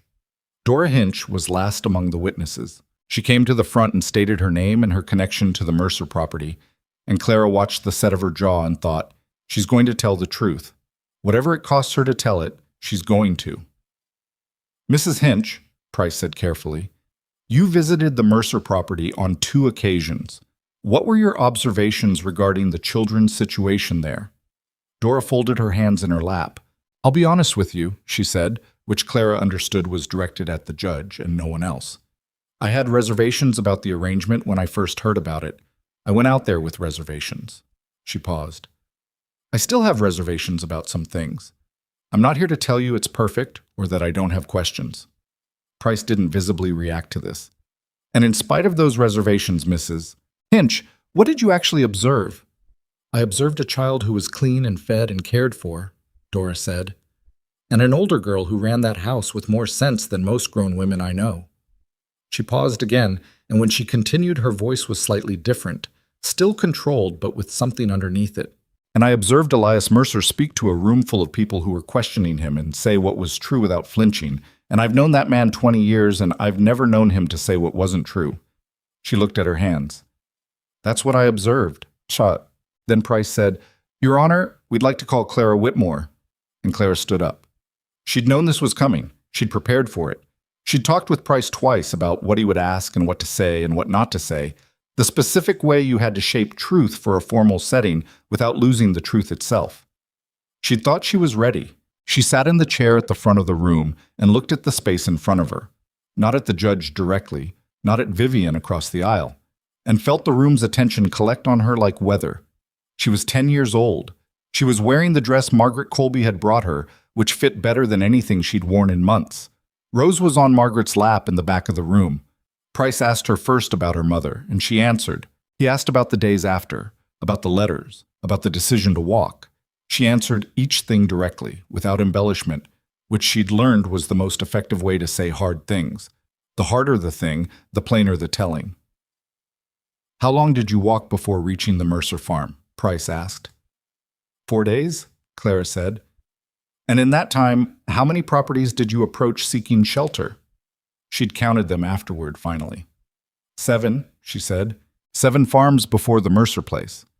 And the Mercer farm was the first place that took you in. Yes. Why did you keep going after the first refusal? Or the second, or the third? Clara looked at her hands for a moment. Because Rose was sick, she said, and stopping wasn't something I could do while she was still alive. She paused. And also because I think I believed there had to be one door that would open. I couldn't know for certain, but I couldn't let myself believe there wasn't. The room was very quiet. How did Mr. Mercer treat you when he opened that door? Price asked. He dealt with my feet, Clara said. They were frostbitten. He dealt with those and he dealt with Rose, and he did both things at the same time, and he didn't make a speech about it. She thought about how to say the next part. He treated me like I was a person with sense. From the beginning, he argued with me, and he didn't let me win arguments I was wrong about, but he also listened when I said something worth listening to. She looked up. He let me work. He understood why that mattered to me without making me explain it. Judge Sykes had been writing something. He stopped writing. Gould cross-examined her. He was careful about it. She could tell he understood the optics of pressing a 10-year-old too hard. But he tried, in the way of a man doing his job, to establish that the arrangement was temporary, that she was too young to make reliable judgments, that her natural loyalty to Mercer was understandable given the circumstances but not legally meaningful. Clara answered each thing calmly. When he asked if she understood that her aunt could provide her a stable permanent home, she said, "My aunt didn't answer my letters. I wrote to her twice after my mother died. She didn't answer." Then she added, before Gould could respond, "If she wanted to take care of us, the first chance she had was then. I'd like to understand why that wasn't the moment." Gould said, "Mrs. Cross was making arrangements," and the judge held up his hand and said he'd heard enough on that point. What happened next was not dramatic the way courthouse scenes and stories were dramatic. There was a recess, and then the lawyers made closing arguments that Clara mostly heard in the way you hear things when you're too tired to hold all the words, and then the judge said he would take a short period to review and return. They waited in the hall. Elias stood against the wall with his arms folded in the way that meant he was holding something in. Caleb sat on the bench with his elbows on his knees looking at the floor. Clara sat between them with Rose in her lap because Rose was getting heavy and squirmy and expressing opinions. "Stop moving," Clara told her quietly. Rose grabbed her collar and expressed an opinion about that. Caleb looked sideways at Rose with the expression that had become familiar to Clara in 6 days, the one he tried to keep neutral and didn't quite manage. "She's going to be loud when she's older," he said. "She's loud now," Clara said. "Louder," he said. Elias said nothing. He was looking at the far wall. Clara thought he was probably somewhere in the past 8 years, in some conversation or some wrong choice, doing the accounting that people do while they wait for things they can't control. She didn't try to pull him out of it. Margaret Colby came and sat beside her without being asked, and didn't say anything either, and that was the right thing too. The recess was 40 minutes. When Judge Sykes returned and they went back in, Clara held Rose in her lap and kept her hands steady.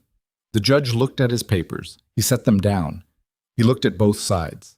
He talked for some time, in the formal language that meant several things were being addressed simultaneously.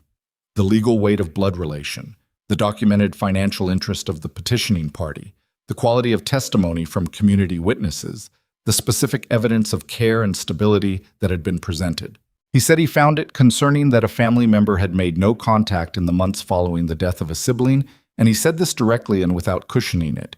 Then he said that in his judgment, the preponderance of evidence, and he paused on this long enough that Clara stopped breathing, supported the arrangement currently in place, and he was granting permanent guardianship to Elias Mercer, effective immediately. Clara heard this. She heard it and held very still for a moment, the way you held still when you'd been braced for impact and it didn't come.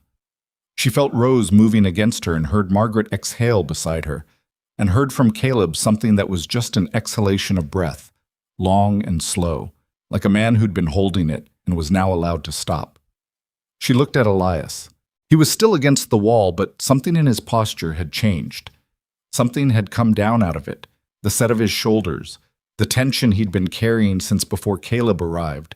He was looking at the floor and his jaw was working on something, and he looked up and met her eyes, and Clara thought, there it is. The thing she'd never quite seen on his face before. Not happiness, exactly. Something older and quieter and truer than happiness. She looked down at Rose so she wouldn't embarrass either of them.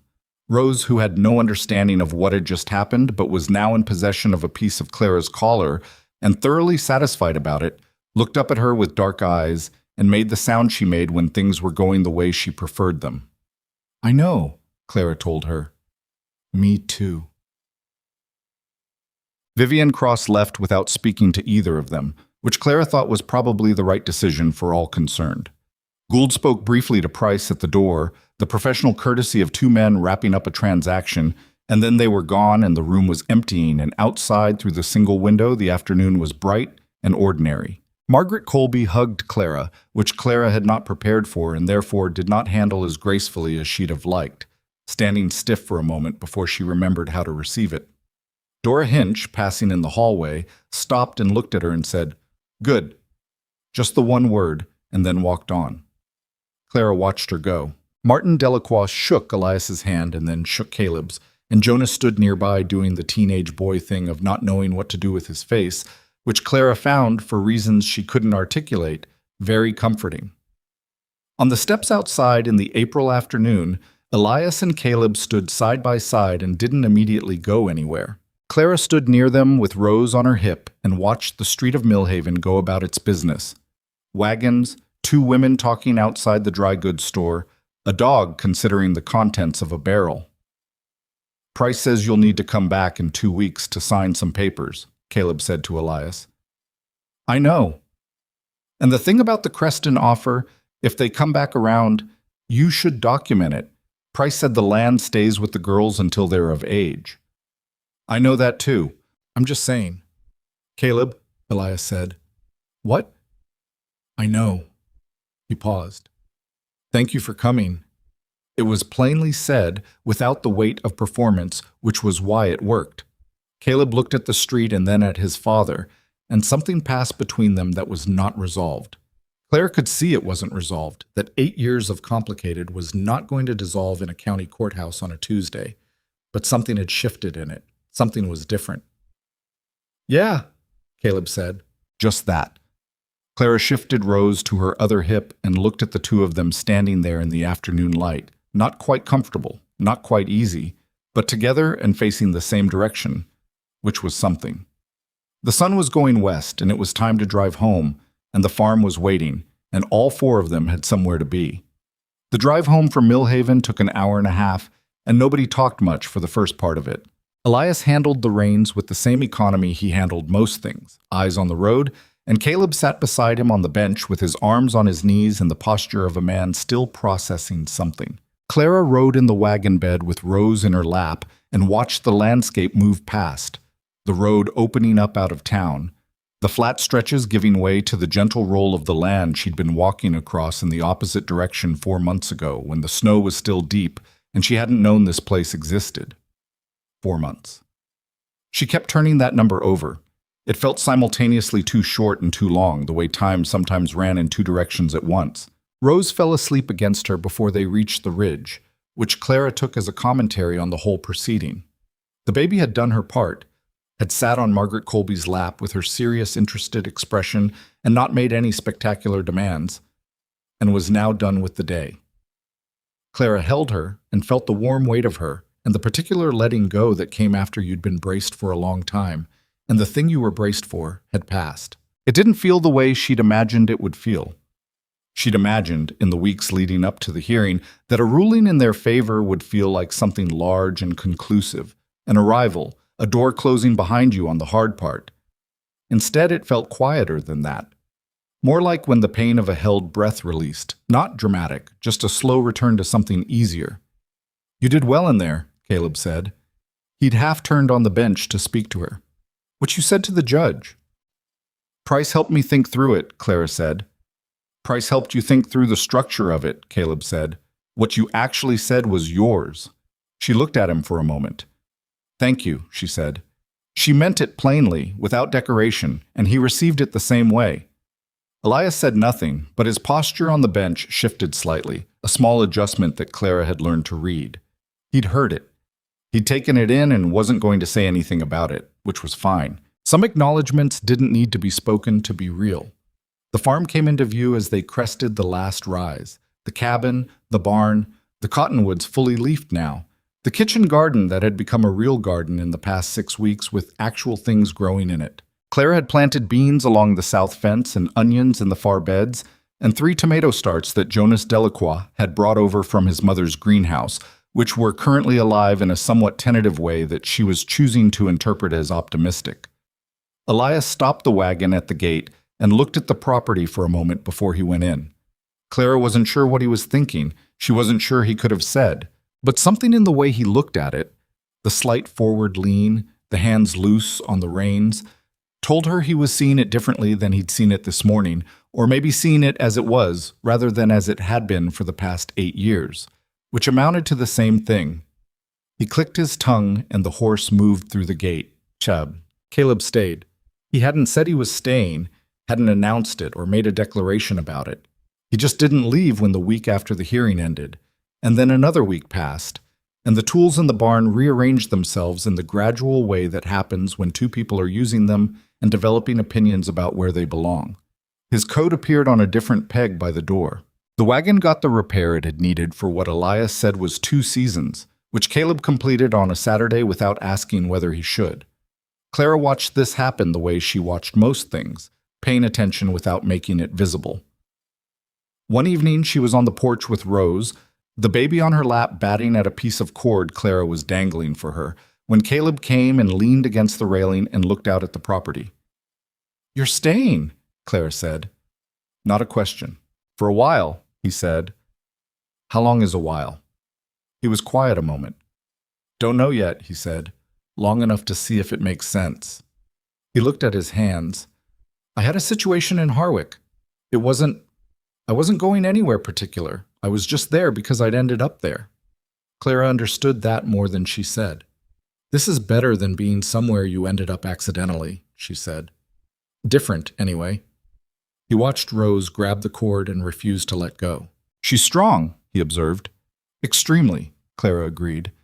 He didn't say anything for a minute, and then he said, quietly enough that it cost something to say it, "I don't know how to do this. The being back. Figuring out what it is now with him." Clara looked at Rose's hand clenched around the cord, the small, fierce grip of a baby who had decided this was hers.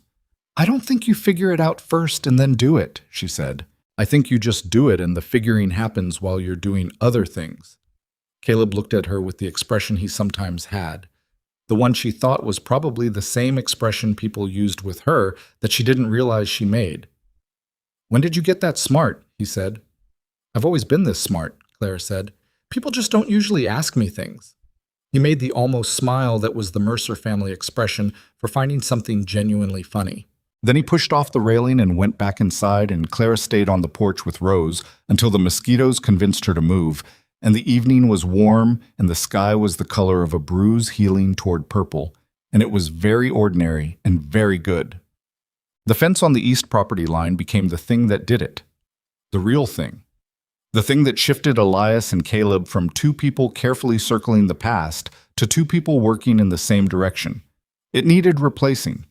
Not the section Caleb had patched before the hearing, but the longer southern run, which had been jury-rigged so many times that the original design was lost somewhere underneath decades of fixes. Clara had mentioned it twice, which with Elias meant she'd mentioned it enough and was now waiting.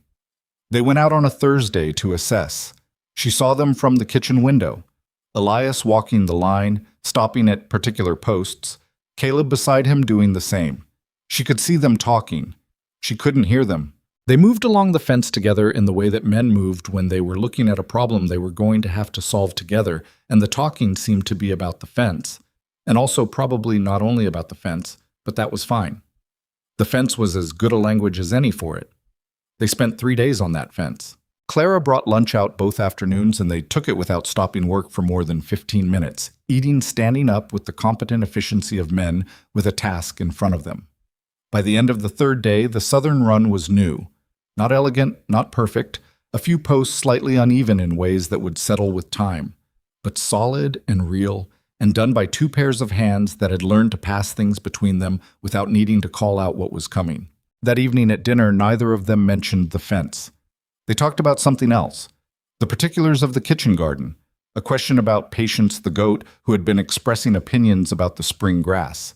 The fence stayed off the table and was present anyway, the way things that have been done and done right stay present as a kind of settled fact.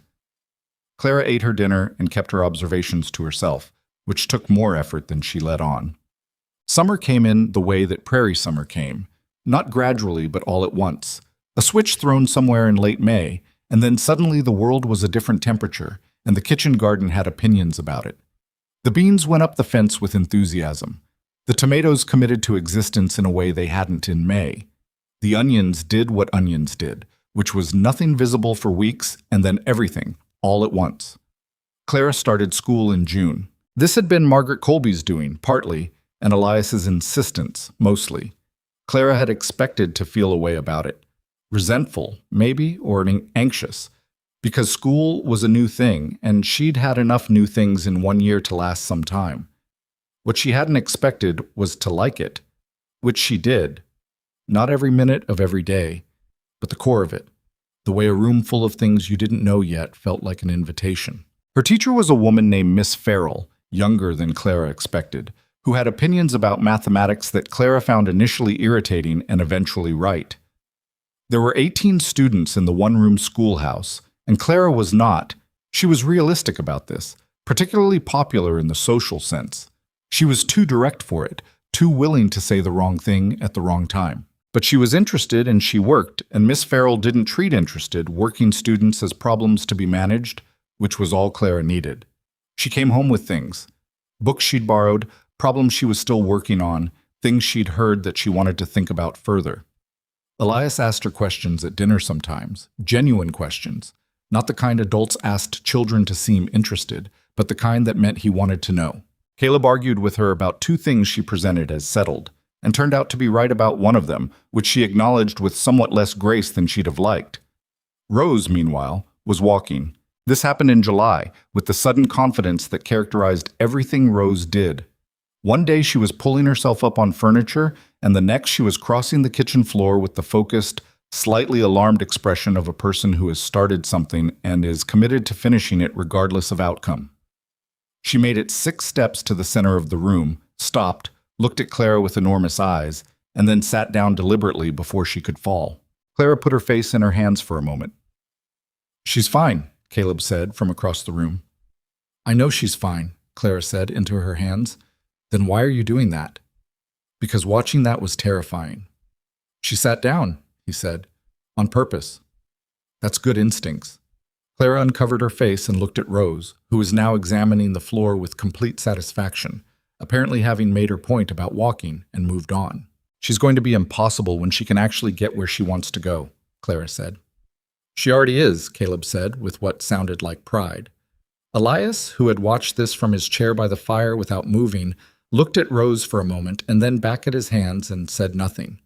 Clara had noticed that he said the least about the things that affected him most, and she'd stopped needing him to say more.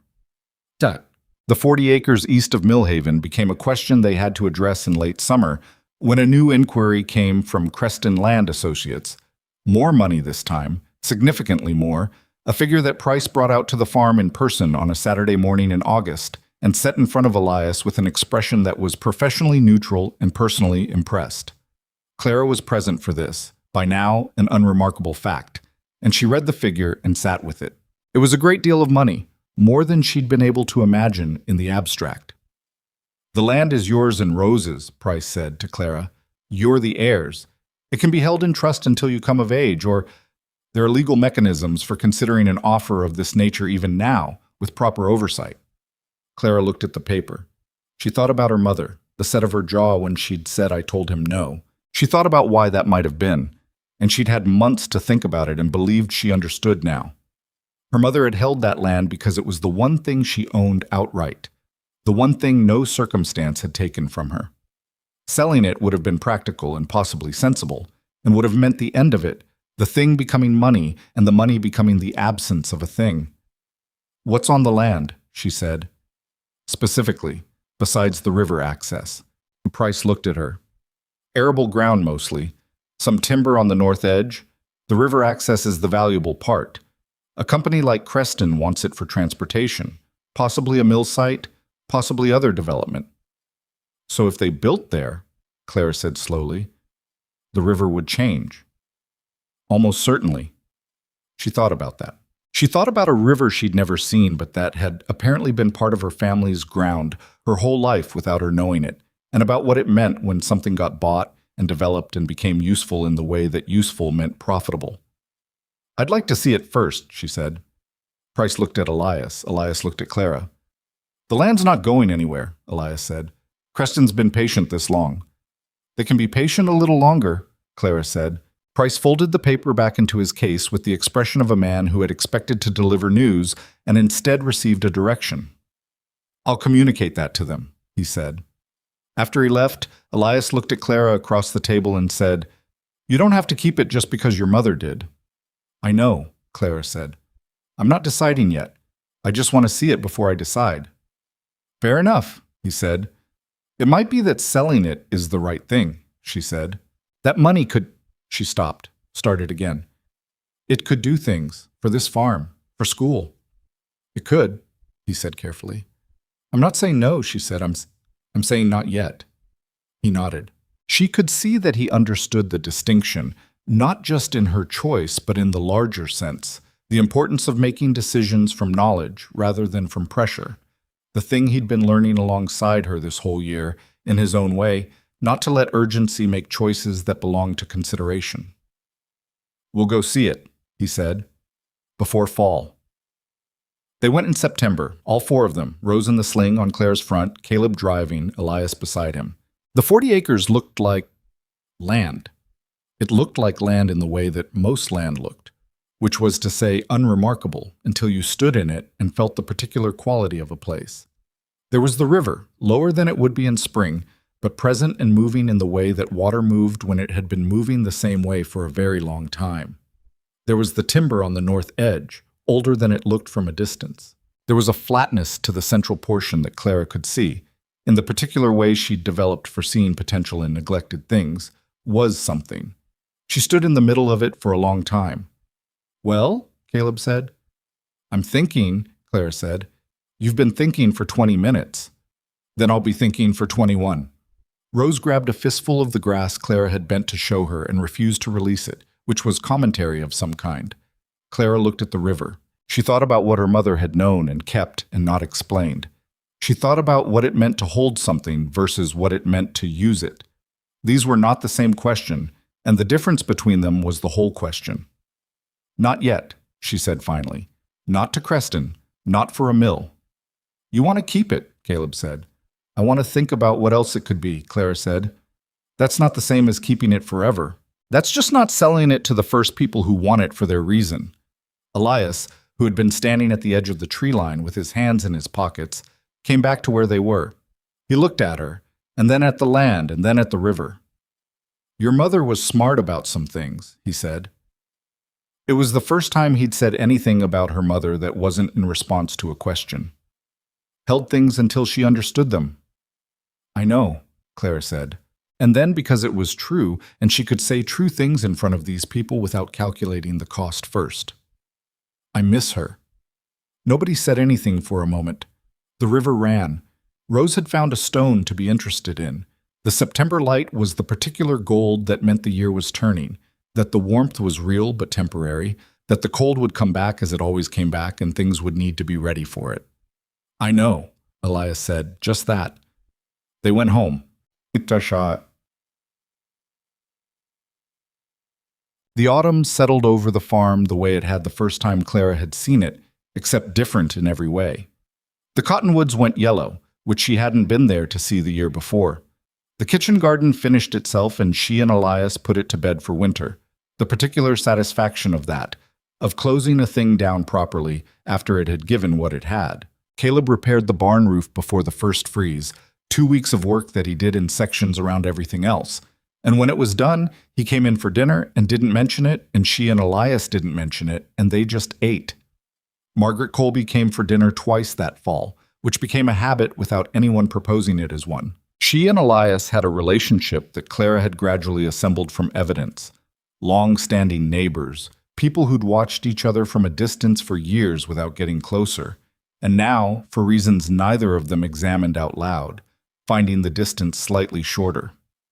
Clara didn't make anything of it because it wasn't her thing to make something of, but she noticed and she thought it was probably good. Rose celebrated her first birthday in November with a cake Clara made that leaned significantly to one side, which Rose did not hold against her. She sat in her chair and addressed the cake with the focused intensity she brought to all her projects, and ended up with more of it on her face than in her, which was a successful birthday by any metric that mattered. Elias put a candle in it, one candle, and lit it, and looked at Rose. Looking at the flame with her dark, serious eyes, and something crossed his face that Clara had to look away from because it was too private to witness directly. She looked away and looked back, and it was gone, replaced by his ordinary expression, and he was looking at Clara instead. "Good cake," he said. "It's crooked," Clara said. "It's a birthday cake," he said. "It doesn't have to be straight." She let that stand. Shit. The letter she wrote to Caleb's old landlord in Harwick about his remaining belongings there was Claire's idea, and she was not apologetic about it. She'd overheard Caleb mention once that he'd left things behind when he'd come in a hurry, and she'd constructed from that mention the picture of a man who'd come planning to return and then found that returning didn't make sense, and she thought someone should handle the practical dimension of that. She asked Caleb first, because not asking first would have been presumptuous. "You have things in Harwick," she said. He looked at her. "How do you know that?" "You mentioned it." "Once," he said. "I remember things," she said. "Do you want me to write?" He was quiet for a moment, the quietness that meant he was actually considering rather than reflexively refusing. "Yeah," he said. "All right." "I write good letters," she said. "I know you write good letters," he said. "You convinced my father to write to me." "He convinced himself," Clara said. "I just pointed out that the letter was possible."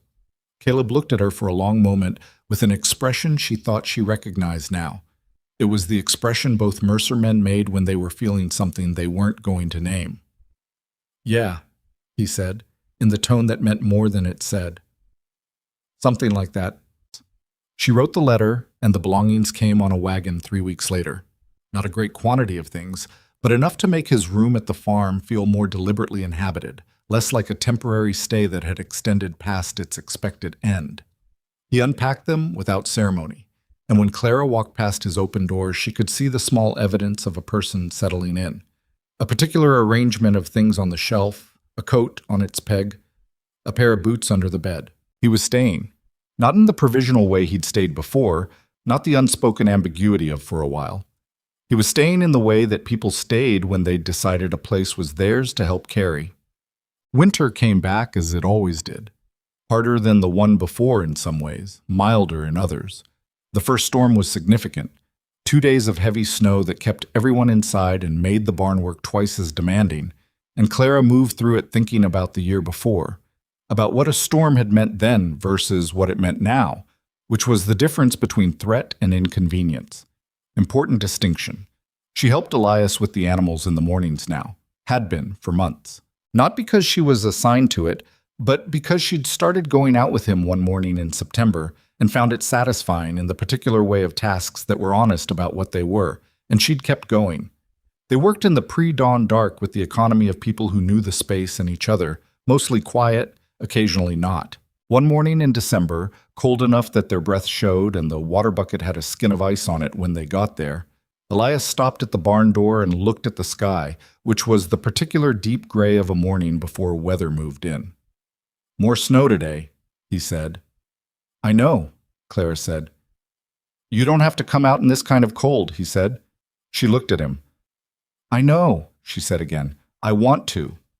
He held the door open for her and she went in and they did the work. It was not remarkable. That was the thing about it.